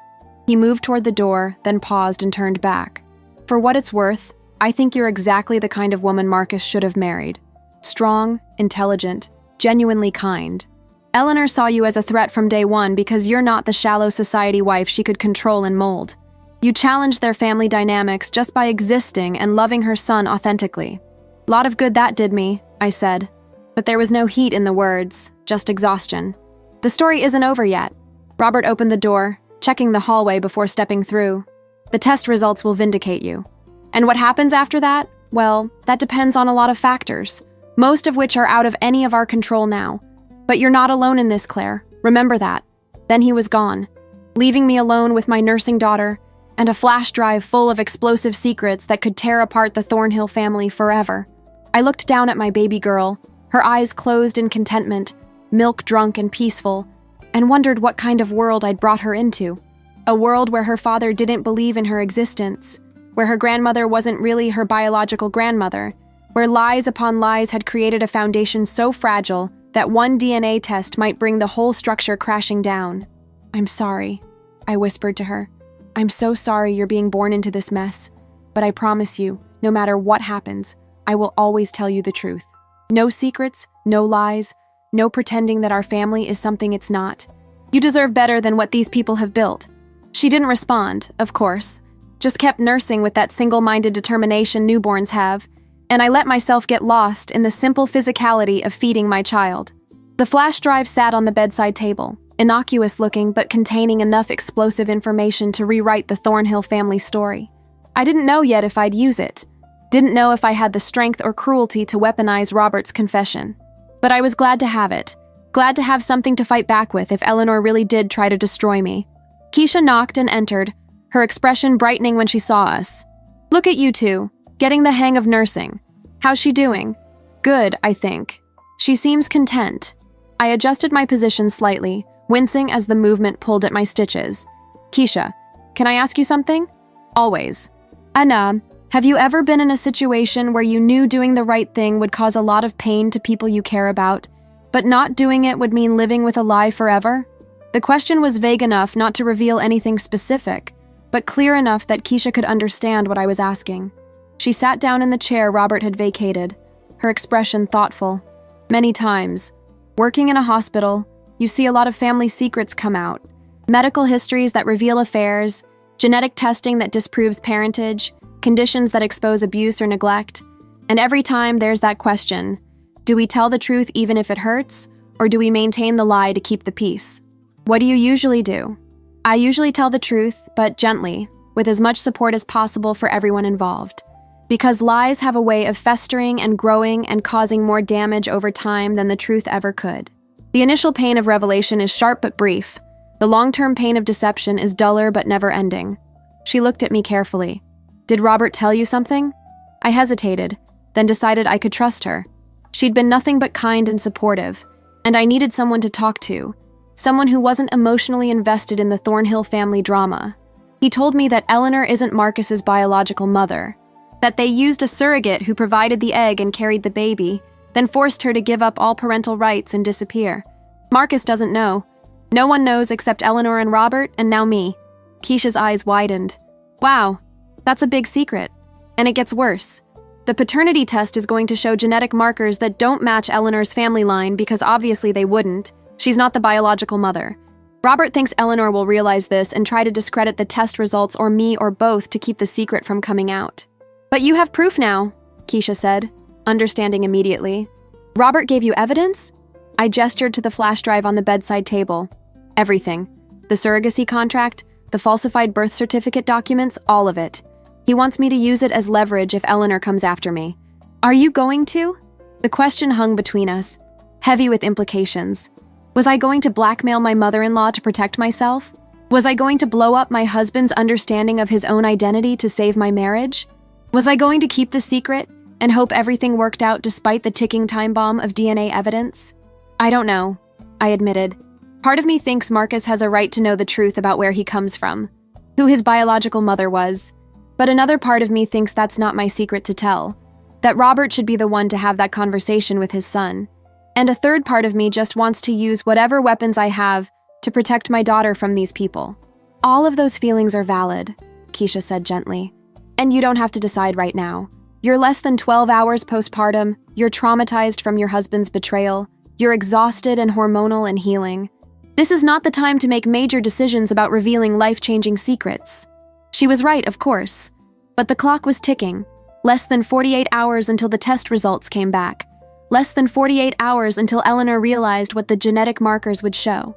Less than 48 hours until everything either resolved peacefully or exploded into chaos. The baby had finished nursing and was doing that heavy-lidded thing babies do when they're about to pass out cold. I burped her carefully, then settled her back in the bassinet, tucking the thin blanket around her tiny body. She looked so peaceful, so oblivious to the storm surrounding her existence, and I felt a fierce surge of protective love that nearly took my breath away. I won't let them hurt her, I said, more to myself than to Keisha. Whatever happens with Marcus and Eleanor and their family secrets, I won't let any of that touch my daughter. She's innocent in all of this. That's the right priority, Keisha approved. Your baby first, everything else second. Now you need to rest for real this time. I can see you're about to fall over. She was right. The adrenaline that had been keeping me going was wearing off, leaving me shaky and weak. My body felt like it had been hit by a truck, every muscle aching, the pain from my stitches a constant burning throb. I let Keisha help me get settled, adjusting the bed and blankets, bringing me water and more ice chips, checking my vitals one more time. I'll be back in 2 hours for your next check, she said at the door. Try to sleep while the baby sleeps. That's the golden rule of new motherhood. After she left, I lay in the dim room and tried to quiet my racing thoughts. But sleep wouldn't come, not with everything spinning through my mind. Marcus's face when he'd called our daughter, that thing. Eleanor's cold smile as she'd accused me of being a gold digger. Robert's confession and the weight of the secrets he'd handed me. Sarah Mitchell, the ghost at the heart of the Thornhill family. The biological mother who'd been erased from history but whose genes had resurfaced in my daughter's face. I picked up my phone and did what I probably shouldn't have done. I Googled Sarah Mitchell. The name was common enough that hundreds of results came up, and without knowing where she'd ended up or what she'd done with her life, there was no way to narrow it down. Sarah Mitchell, the real estate agent in Texas. Sarah Mitchell, the professor at Cornell. Sarah Mitchell, the yoga instructor in California. Sarah Mitchell, the mystery novelist in Maine. Any one of them could be Marcus's biological mother, or none of them could be. But as I scrolled through images, looking at smiling faces of women in their 60s now, I wondered if any of them carried the same secret Robert had revealed to me. Did any of these Sarah Mitchells lie awake at night thinking about the baby they'd given birth to 41 years ago? Did they wonder if he'd had a good life, if he was happy, if he ever thought about the woman who'd carried him? Or had they managed to move on, to build lives that didn't include the shadow of that loss? I thought about my own daughter, about what it would feel like to grow a baby for 9 months, to feel every kick and hiccup, to go through the agony of labor, and then to have that baby taken away immediately. Never to hold her, never to nurse her, never to watch her grow up. The thought was so painful it made my chest constrict, made tears spring to my eyes. How had Sarah survived that? How did anyone survive that? Maybe she hadn't survived, not really. Maybe that loss had broken something in her that never healed. Maybe that's why Robert couldn't find her anymore, because she'd built a new life so far removed from that trauma that the old Sarah Mitchell had effectively ceased to exist. My phone buzzed with a text message, making me jump. It was from Marcus. Still at my parents' house. We'll come by tomorrow after the test is processed. We need to talk. The message was cold, formal, like he was texting a business associate rather than his wife, who'd just given birth to his daughter. No, how are you feeling? No, how's the baby? No acknowledgement that he'd abandoned us in our most vulnerable moment. Just notification that he'd deigned to show up tomorrow to continue whatever inquisition he and Eleanor had planned. I didn't respond. What was there to say? I'd already said everything that mattered. Either the test results would vindicate me or they wouldn't. And until then, we were in limbo. Texting back and forth wasn't going to bridge the chasm that had opened between us. Instead, I opened my messages to Jenna, my old college roommate who I hadn't talked to properly in over a year. My thumb hovered over the keyboard, trying to figure out what to say. Hey, I just had a baby and my husband thinks I cheated on him. Seemed like too much to dump on someone out of nowhere. But I needed to talk to someone who knew me from before the Thornhills. Someone who remembered who I'd been when I wasn't trying to fit into their world. Hey Jenna, I finally typed. I know it's been forever and I'm sorry for being such a bad friend. I just had the baby, a girl. But things are complicated and I could really use someone to talk to if you have time. I hit send before I could overthink it, then put the phone down and closed my eyes. The exhaustion was overwhelming now, pulling me under like a tide. I let it take me, my last conscious thought a prayer that when I woke up, somehow this nightmare would have resolved itself into something manageable, something I could actually survive. I dreamed of Sarah Mitchell, though I'd never seen her face and had no idea what she really looked like. In the dream, she was young and pregnant, standing in a Vermont winter, snow falling around her like a scene from a snow globe. She was crying, her hands on her swollen belly, and I knew somehow that this was the day they'd taken Marcus from her. I tried to go to her, to comfort her, but I couldn't move, couldn't speak. I could only watch as Robert and Eleanor appeared beside her, younger versions of themselves, hard-faced and determined. They took the baby from Sarah's arms while she screamed, and then she was walking away into the snow, getting smaller and smaller until she disappeared entirely, leaving only her footprints behind. I woke with a gasp, my heart pounding, sweat cooling on my forehead. The room was still dim, the baby still sleeping peacefully in her bassinet. I checked my phone, 2:17 a.m. I'd been asleep for about 3 hours, the longest stretch I'd managed since going into labor. My body felt marginally better, though still deeply exhausted, and my breasts were heavy and aching, telling me the baby would wake soon for another feeding. My phone showed 3 missed texts. One from Keisha saying she'd checked on me while I slept and everything looked good. One from Marcus. The test is being fast-tracked. Results tomorrow night instead of Sunday. And one from Jenna. Oh my God, Claire. Congratulations on the baby. And yes, definitely call me anytime. I'm here for you. I've been worried about you. The simple kindness of her message made my eyes sting with fresh tears. I'd been so isolated in the Thornhill world, so focused on trying to fit in and make my marriage work, that I'd let genuine friendships wither.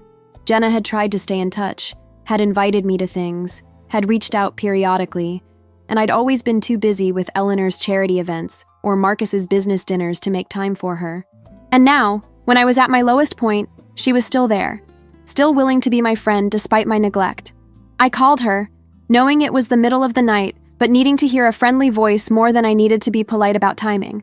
She answered on the 3rd ring, her voice thick with sleep, but immediately alert when she recognized it was me. Claire, are you okay? Is the baby okay? And just like that, the dam broke. Everything I'd been holding back poured out in a chaotic flood. The labor, Marcus's accusation, Eleanor's cruelty, the paternity test, Robert's confession, all of it tumbling over itself in barely coherent sentences punctuated by sobs. Jenna listened without interrupting, making small sounds of sympathy and outrage in all the right places. And when I finally ran out of words, she was quiet for a long moment. Okay, she said finally, her voice firm with decision. First of all, Marcus is an asshole and his mother sounds like a sociopath. Second, you're not alone anymore. I'm coming to that hospital first thing in the morning and I'm going to stay with you as long as you need me. Third, we're going to figure this out together. And if necessary, I will personally testify to what a devoted wife you've been and how those people don't deserve you. The fierce loyalty in her voice broke something open in my chest, relief and gratitude flooding through me. Jenna, you don't have to. Yes, I do. You're my friend, Claire. And I've been letting you drift away for too long because I was hurt that you seemed to choose the Thornhill family over our friendship. But I can see now that they were isolating you, making you dependent on them. And that's abuse. Classic narcissistic family system shit.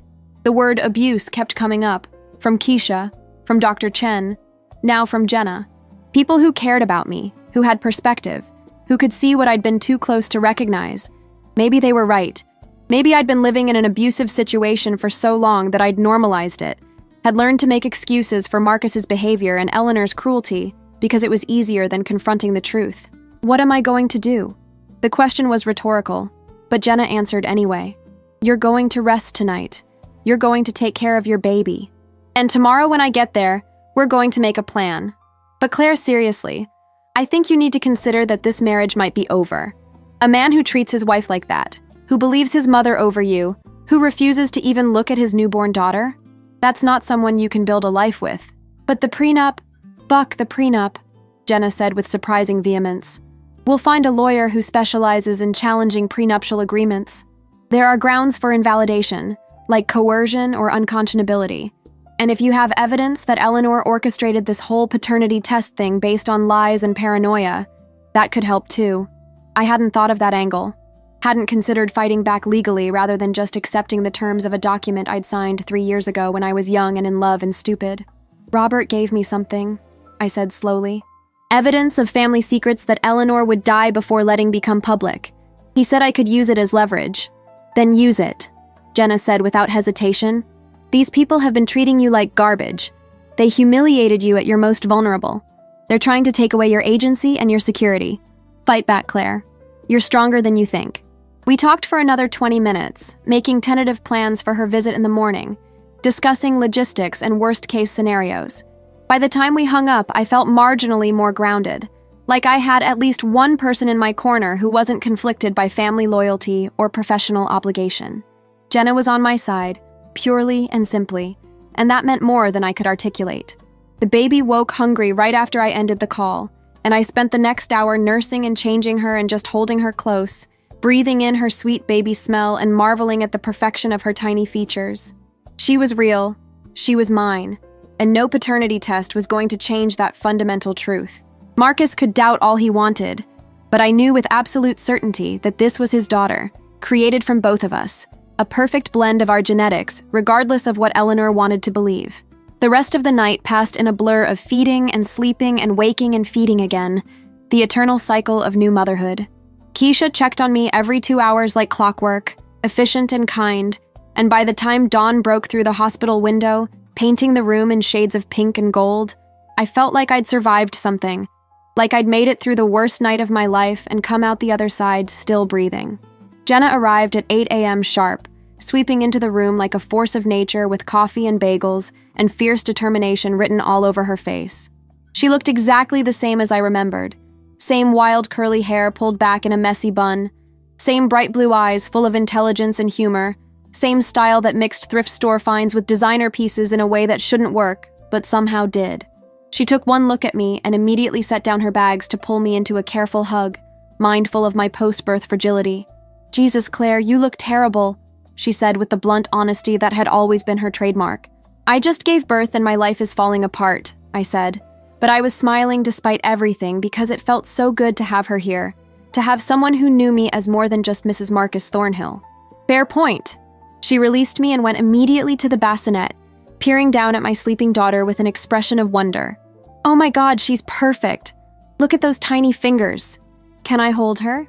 I showed her how to support the baby's head, how to cradle her properly, and watched as Jenna settled into the chair with my daughter in her arms, that universal expression of awe that everyone gets when holding a newborn. She looks like you, Jenna said after studying the baby's face carefully. Around the eyes and the mouth, but yeah, I can see the dad too, the nose especially. Marcus won't even look at her, I said, the words coming out thick with emotion. He took one look and decided she couldn't be his. Then he's an idiot and he doesn't deserve either of you. Jenna rocked the baby gently, her movements instinctive.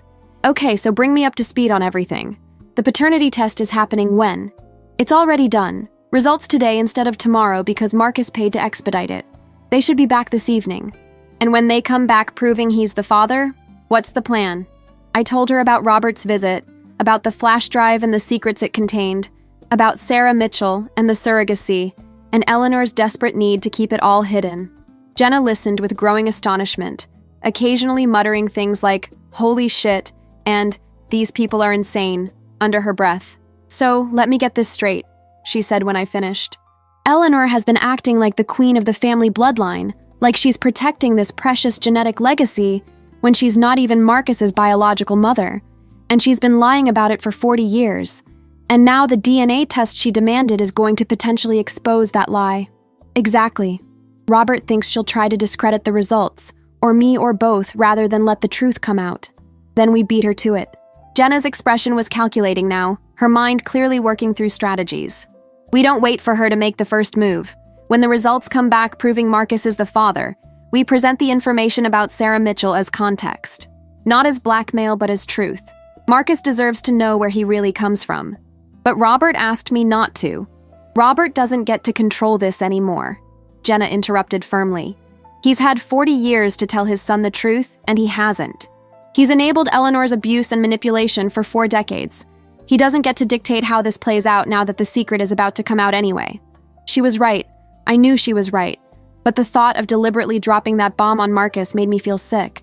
He's going to be devastated, finding out that his mother isn't his mother, that his whole life has been built on a lie. Yes, he will be, Jenna agreed. But you know what else is devastating? Being publicly accused of infidelity right after giving birth, being abandoned by your husband when you need him most, watching your daughter be rejected by her own father. Marcus's pain doesn't negate yours, Claire. And honestly, maybe learning the truth about his family will help him understand why they're so dysfunctional. The baby woke up and started fussing, and Jenna handed her back to me so I could nurse. As I got settled, adjusting my gown and helping my daughter latch on, I thought about what Jenna had said, about truth versus loyalty, about protecting myself versus protecting Marcus's feelings, about who really deserved my consideration after everything that had happened. The test results will be sent to Dr. Chen first, I said slowly, working through the logistics. She'll call me when they're in. Marcus is supposed to come by this evening to get them with me. Perfect. So here's what we do. Jenna leaned forward, her voice low and conspiratorial. When Marcus shows up, you let him see the results proving he's the father. You let him process that. Let him realize he was wrong. And then, before Eleanor can start trying to explain away the genetic markers that don't match her family line, you tell him about Sarah. You show him the evidence Robert gave you. You let him understand the full truth of his family before Eleanor can spin it. And if he doesn't believe me, if he thinks I'm making it up to deflect from something, then you let him look at the documents himself. You let him call his father and demand answers. The truth has a weight to it, Claire. Once it's out there, it can't be unsaid or explained away. Jenna sat back, her expression softening. I know this is scary. I know you still love him despite everything, but you have to protect yourself and your daughter first. And if Marcus is any kind of decent man, he'll eventually understand why you had to do this. We spent the rest of the morning talking through scenarios, planning for different reactions, discussing exit strategies if things went completely wrong. Jenna called her girlfriend, Maya, who was a family law attorney, and got preliminary advice about challenging the prenup and establishing grounds for a custody agreement that would protect me and the baby. It felt good to be taking action, to be preparing rather than just passively accepting whatever the Thornhills threw at me. Around noon, Marcus texted, "Results should be ready by 6 p.m. I'll be there at 6:30. I showed Jenna the message, and she nodded approvingly. Good. That gives us time to have everything ready. Do you have the flash drive? I pulled it from the bedside drawer where I'd hidden it under a stack of hospital information pamphlets. The small silver device felt heavy with possibility, with the power to destroy or liberate depending on how it was used. I still don't know if I can do this, I admitted. Robert trusted me with this information. He was trying to help me, not have me use it to hurt his family. Sometimes helping one person means hurting others, Jenna said gently. And Robert put you in this position by giving you the information in the first place. He knew what might happen.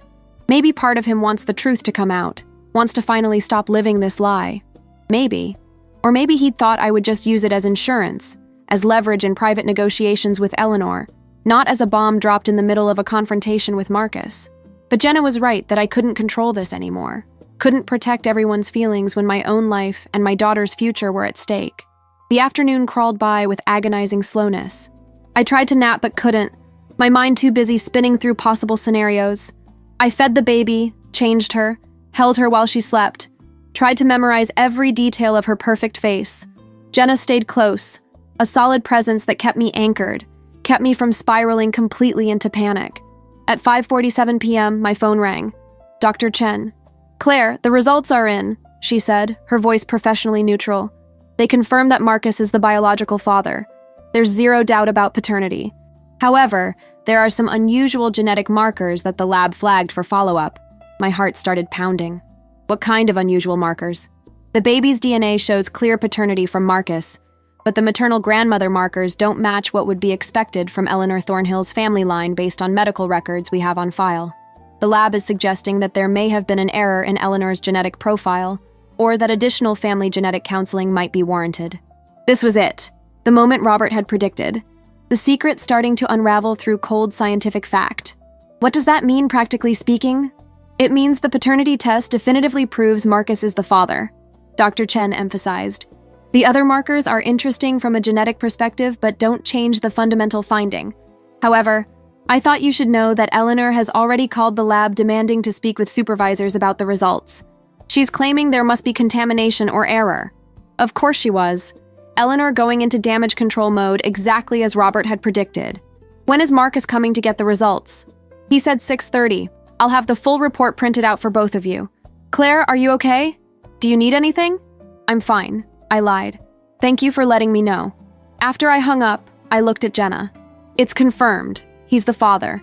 But the genetic markers are raising questions about Eleanor. Then it's time. Jenna handed me the flash drive. You ready for this? I wasn't, not really. But I nodded anyway because what choice did I have? The truth was coming out whether I wanted it to or not. At least this way I could control the narrative, could make sure Marcus heard it from me, rather than from his mother's distorted version.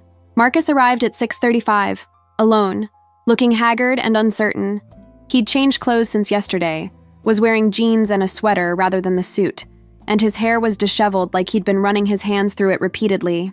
He stopped short when he saw Jenna sitting in the chair beside my bed, his expression shifting from surprise to something that might have been embarrassment. Jenna, I didn't know you'd be here. Someone needs to be here supporting Claire, Jenna said coolly, since her husband decided to abandon her. Marcus flinched at that, and I saw genuine pain cross his face. Can we have some privacy? This is between Claire and me. No, I said before Jenna could respond. Jenna stays. I need support right now, and you've made it clear you're not providing any. He opened his mouth to argue, then seemed to think better of it and just nodded. Fine. Dr. Chen said the results are ready. They are. I gestured to the envelope sitting on the bedside table, the sealed packet that contained scientific proof of what I'd known all along. You're the father, Marcus. The baby is yours. I never cheated on you. I never even thought about cheating on you. He picked up the envelope with shaking hands, broke the seal, pulled out the multi-page report. I watched him read through it, saw the moment when the confirmation of paternity registered, the way his shoulders slumped and his face crumpled with some combination of relief and shame. Oh God, he whispered. Claire, Keep reading, I interrupted. Look at the notes at the bottom about the genetic markers. He flipped to the last page, his eyes scanning the technical language, his frown deepening as he tried to make sense of it. I don't understand. What does this mean about maternal grandmother DNA not matching expected patterns? This was the moment, the point of no return. I picked up the flash drive, held it out to him. It means your mother isn't who you think she is.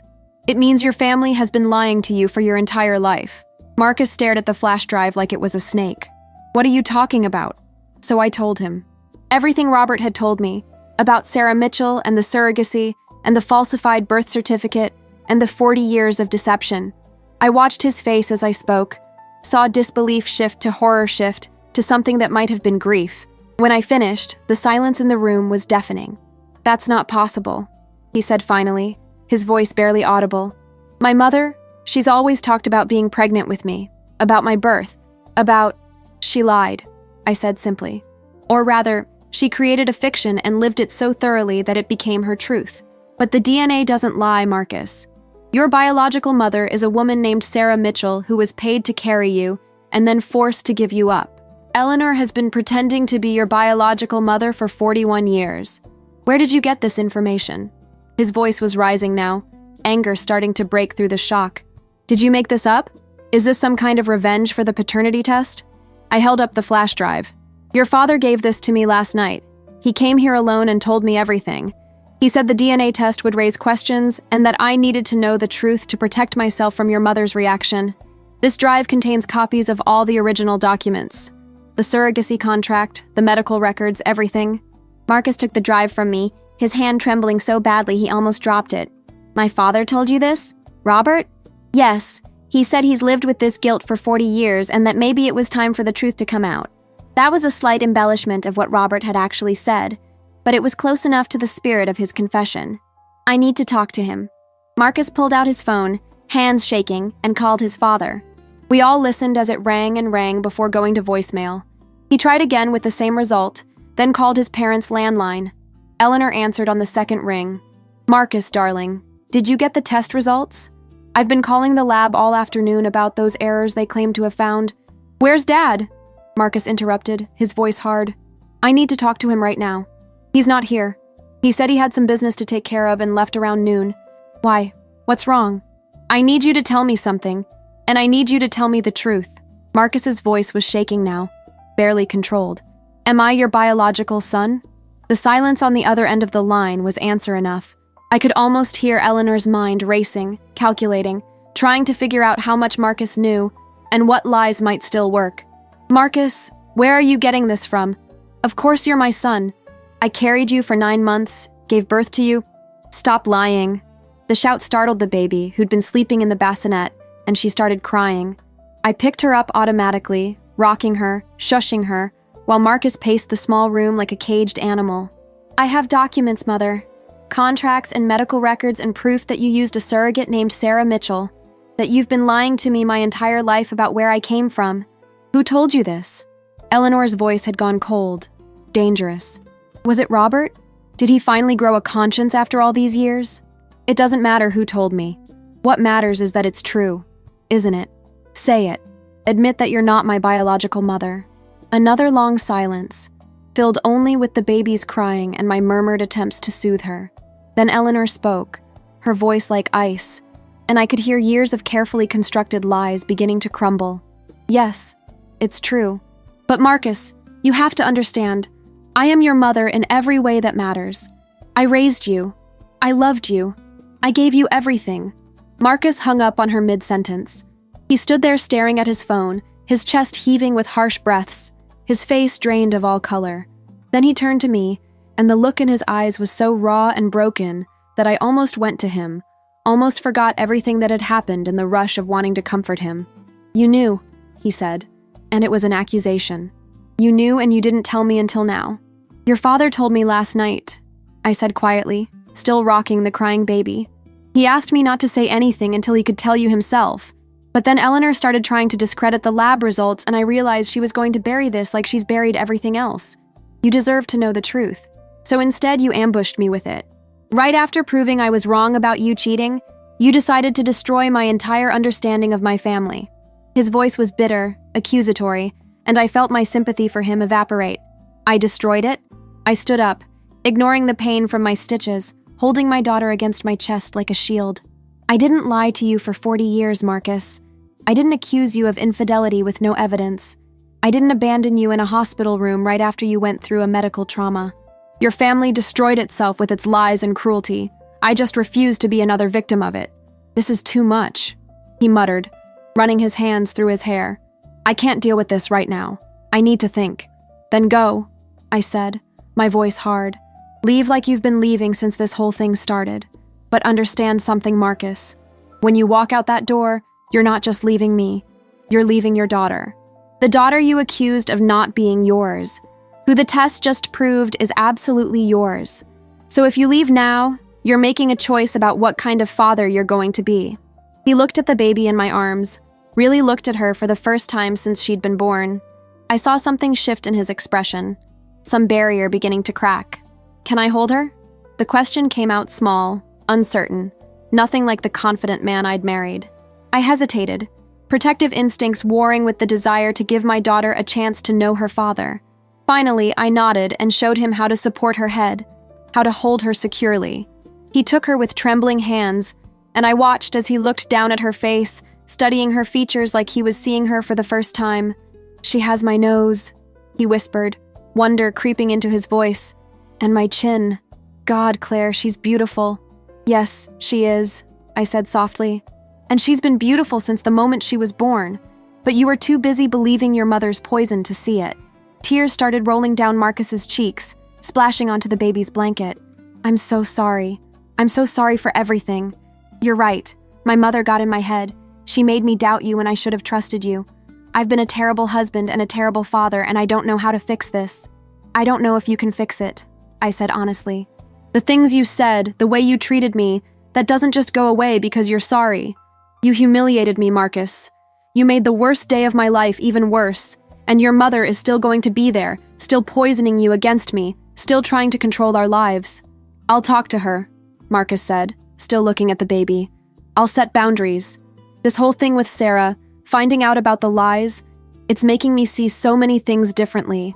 The way she's always tried to control everything, the way she treats people, the way she treated you. God, Claire, I'm seeing it all now, and I'm ashamed of myself for enabling it for so long.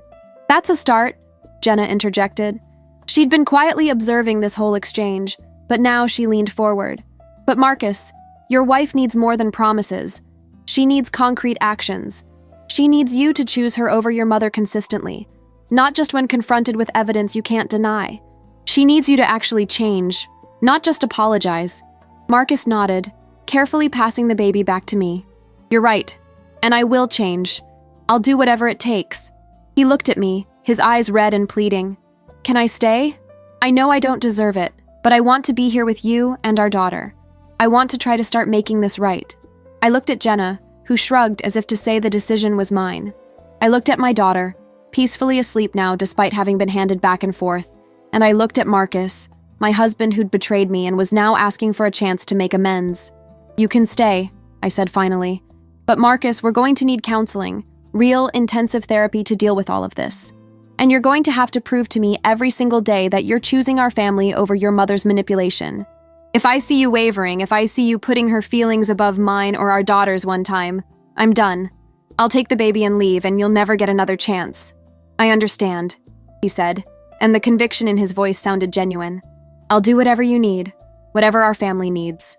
It wasn't a happy ending, not by a long shot, but it was a beginning, fragile and uncertain as it was. The next several hours were surreal.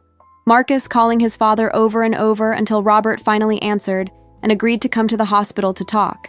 Jenna staying as our witness and support, making sure nothing else went sideways. The baby sleeping and eating and existing in her newborn bubble, oblivious to the drama swirling around her. When Robert arrived, his face was gray with stress and guilt. The conversation that followed was painful and raw, Marcus demanding to know every detail about Sarah Mitchell, about the surrogacy, about the 40 years of lies. Robert answered every question, his voice breaking repeatedly, his shame palpable. Where is she now? Marcus asked. Sarah, do you know? Last I heard, she was teaching biology at a small college in Oregon, Robert said. That was 15 years ago. I've tried to track her a few times over the years, just to make sure she was okay. I don't know if she's still there. I want to find her, Marcus said. I want to know my biological mother. I want to understand where I came from. That's your right, Robert agreed, and I'll help you however I can. But Marcus, you need to understand that she may not want to be found. We traumatized her badly when we took you away. She may have built a life that doesn't include room for that pain. Then I'll respect that, Marcus said. But I have to try. I have to at least let her know that I exist, that I'm okay, that I don't blame her for anything that happened. It was after midnight when Robert finally left, promising to deal with Eleanor and her attempts to suppress the DNA results. Marcus stayed, curling up in the chair beside my bed, one hand reaching out to rest on the bassinet where our daughter slept. The peace between us was tentative, fragile, but it was there, a small seedling of hope that maybe we could survive this after all. Over the next few days, things slowly began to normalize into a new pattern. Marcus stayed at the hospital, only leaving to get fresh clothes and food. He held the baby, fed her bottles of pumped breast milk when I needed to rest, changed her diapers, did all the things new fathers are supposed to do. Eleanor called repeatedly, but Marcus didn't answer, letting all her calls go to voicemail. The messages she left progressed from imperious demands to talk to desperate pleading to angry threats, but Marcus deleted them all without listening all the way through. I don't know who she is anymore, he said to me on the third day, while we both sat in the hospital room watching the baby sleep. I look at her and I see a stranger, someone who lied to me every single day of my life. I don't know how to reconcile the mother I thought I had with the woman who did what she did to Sarah, who manipulated me into doubting you, who built her entire identity on a lie. That's something you'll have to work through in therapy, I said gently. And Marcus, I'm serious about that. We're both seeing therapists, individually and together, or this isn't going to work. I know. I've already reached out to someone, a psychologist who specializes in family trauma and narcissistic abuse. First appointment is next week. He looked at me, vulnerability written all over his face. I really am going to change, Claire. I'm going to be the husband and father you both deserve. I hope so, I said, and I meant it. Despite everything, despite the pain and humiliation and betrayal, there was still a part of me that loved him, that wanted our family to work. It would take time and effort and probably a lot more tears, but maybe it was possible. The search for Sarah Mitchell took several months and the help of a private investigator who specialized in locating people who didn't want to be found. When they finally tracked her down, she was exactly where Robert had last known her to be, teaching biology at a small college in Oregon. She'd never married, never had other children, had built a quiet life for herself in a small town where nobody knew about her past. Marcus wrote her a letter first, explaining who he was and that he understood if she didn't want to meet him, but that he'd like the chance to know her if she was willing. 3 weeks later, she called him, her voice shaking with emotion, and they talked for hours. She told him about the pregnancy, about how hard it had been to give him up, about how she'd thought of him every day for 41 years and wondered if he was happy. Their first meeting happened 6 months after the baby was born, in a neutral location with a therapist present to help navigate the emotional complexity. I met Sarah then, saw the woman whose genes lived on in my daughter, and I was struck by how gentle she seemed, how kind despite the trauma she'd endured. She looked at my baby girl with tears in her eyes and whispered, "She has his eyes. And mine." Genetics are a funny thing. Over time, Sarah became part of our lives, a grandmother figure who brought stability and warmth without the toxicity Eleanor had carried. Marcus's relationship with Eleanor never recovered. She refused to acknowledge her lies, refused to apologize, and eventually Marcus stopped trying to have a relationship with someone who couldn't accept responsibility for the harm she'd caused. It was painful for him, grieving the loss of the mother he'd thought he had, but with therapy and support, he worked through it. Our marriage survived, though it was fundamentally changed. The trust had to be rebuilt from the ground up, and it took years of consistent effort from Marcus to prove he'd really changed, that he would always choose our family over his mother's manipulation. Some days were harder than others. Some moments triggered memories of that terrible hospital room scene, but we worked through them together. Our daughter grew up knowing her whole story, knowing about Sarah and the surrogacy and the lies, but in age-appropriate ways that didn't burden her with trauma that wasn't hers to carry. She had 3 grandparents who loved her: Robert, who worked hard to make amends for his past mistakes; Sarah, who treasured every moment with the granddaughter she'd never expected to know; and Jenna's mother, who adopted us into her family when we needed that extra support. Eleanor died 5 years later, bitter and alone, having alienated almost everyone in her life with her inability to accept truth or show genuine remorse. Marcus grieved not for who she was, but for who he'd once believed her to be, and that was its own kind of painful closure. As I write this, 10 years after that terrible day in the hospital, I'm watching my daughter play in the backyard with her father. She's beautiful and smart and kind, everything I hoped she would be, and she has no idea how close she came to being rejected by a father who couldn't see past his own insecurity and his mother's poison. Marcus became the husband and father I needed him to be, but it required him to fundamentally change who he was, to unlearn 40 years of toxic family patterns, to choose truth and love over comfort and denial. Sometimes I think about alternate timelines, versions of this story where I didn't have Robert's flash drive, where I didn't have Jenna's support, where I couldn't fight back against Eleanor's attempts to destroy me. In those timelines, I might have lost everything, might have been painted as the villain in a story where I was actually the victim. But in this timeline, the one we actually lived, truth won out over lies, love proved stronger than manipulation, and a little girl got to grow up knowing she was wanted and cherished by both her parents. The scars are still there, faint but present, reminders of what we survived. But scars are also proof of healing, evidence that damage can be repaired even if it's never quite the same as it was before. Our family is different from what I imagined on my wedding day, more complicated and more honest, built on a foundation of truth rather than convenient fictions. And maybe that's better. Maybe that's what makes it real. When my daughter asks me someday about the day she was born, and she will ask because kids always do, I'll tell her a version of the truth appropriate for her age. I'll tell her it was complicated and scary, but that it taught us all important lessons about honesty and trust, and the courage it takes to fight for what matters. I'll tell her that sometimes families fall apart before they can come back together stronger. I'll tell her that she was loved from her very first breath, even if it took her father a little while to see through the fear and confusion to that fundamental truth. And I'll tell her that she saved us all, in her own way, by existing. By being the catalyst that forced buried truths into the light, that made us confront the lies we'd been living with, that gave us no choice but to become better versions of ourselves. Because sometimes it takes a crisis to reveal who people really are, and sometimes the person you think you married has to die so the person they were meant to be can finally emerge. Our daughter's middle name is Sarah, after the grandmother who gave her father life and then had to walk away from him. It's a tribute and a promise, a reminder that biology is only one part of family, that love is what really matters, and that truth, no matter how painful, is always better than the most comfortable lie.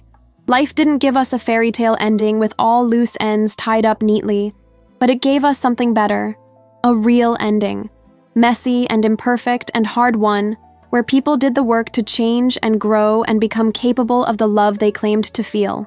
And in the end, maybe that's the only kind of happy ending that actually means anything. The kind you have to fight for, bleed for, rebuild from rubble for. The kind that comes not from pretending everything is perfect, but from accepting that it's not and choosing each other anyway. 10 years later, when I look at my family, at Marcus helping our daughter with her homework, at the photos of Sarah on our mantle alongside Robert, at the life we've built from the ashes of that terrible day, I feel something close to peace. Not because everything is perfect, but because everything is true. And truth, I've learned, is the only foundation strong enough to build a real life on. The baby who was rejected in that hospital room is now a 10-year-old girl who knows without question that she is loved and wanted. The man who couldn't look at her is now a father who would move mountains for her. The marriage that nearly ended before it could truly begin has become something deeper and more real than the fairy tale version I'd once imagined. And the woman I was, broken and alone in that hospital bed, has become someone stronger, someone who knows her own worth and won't accept less than she deserves. We made it through. Scarred but whole, changed but together. And that, in the end, is the story I'll tell my daughter when she's old enough to understand. Not a story about a perfect family, but a story about a real one. About people who made mistakes and owned them. About love that had to be fought for and earned. About truth that refused to stay buried. About a baby who was worth fighting for even when the battle seemed impossible to win. That's our story, and I wouldn't change it. Because every painful moment led us to where we are now, home.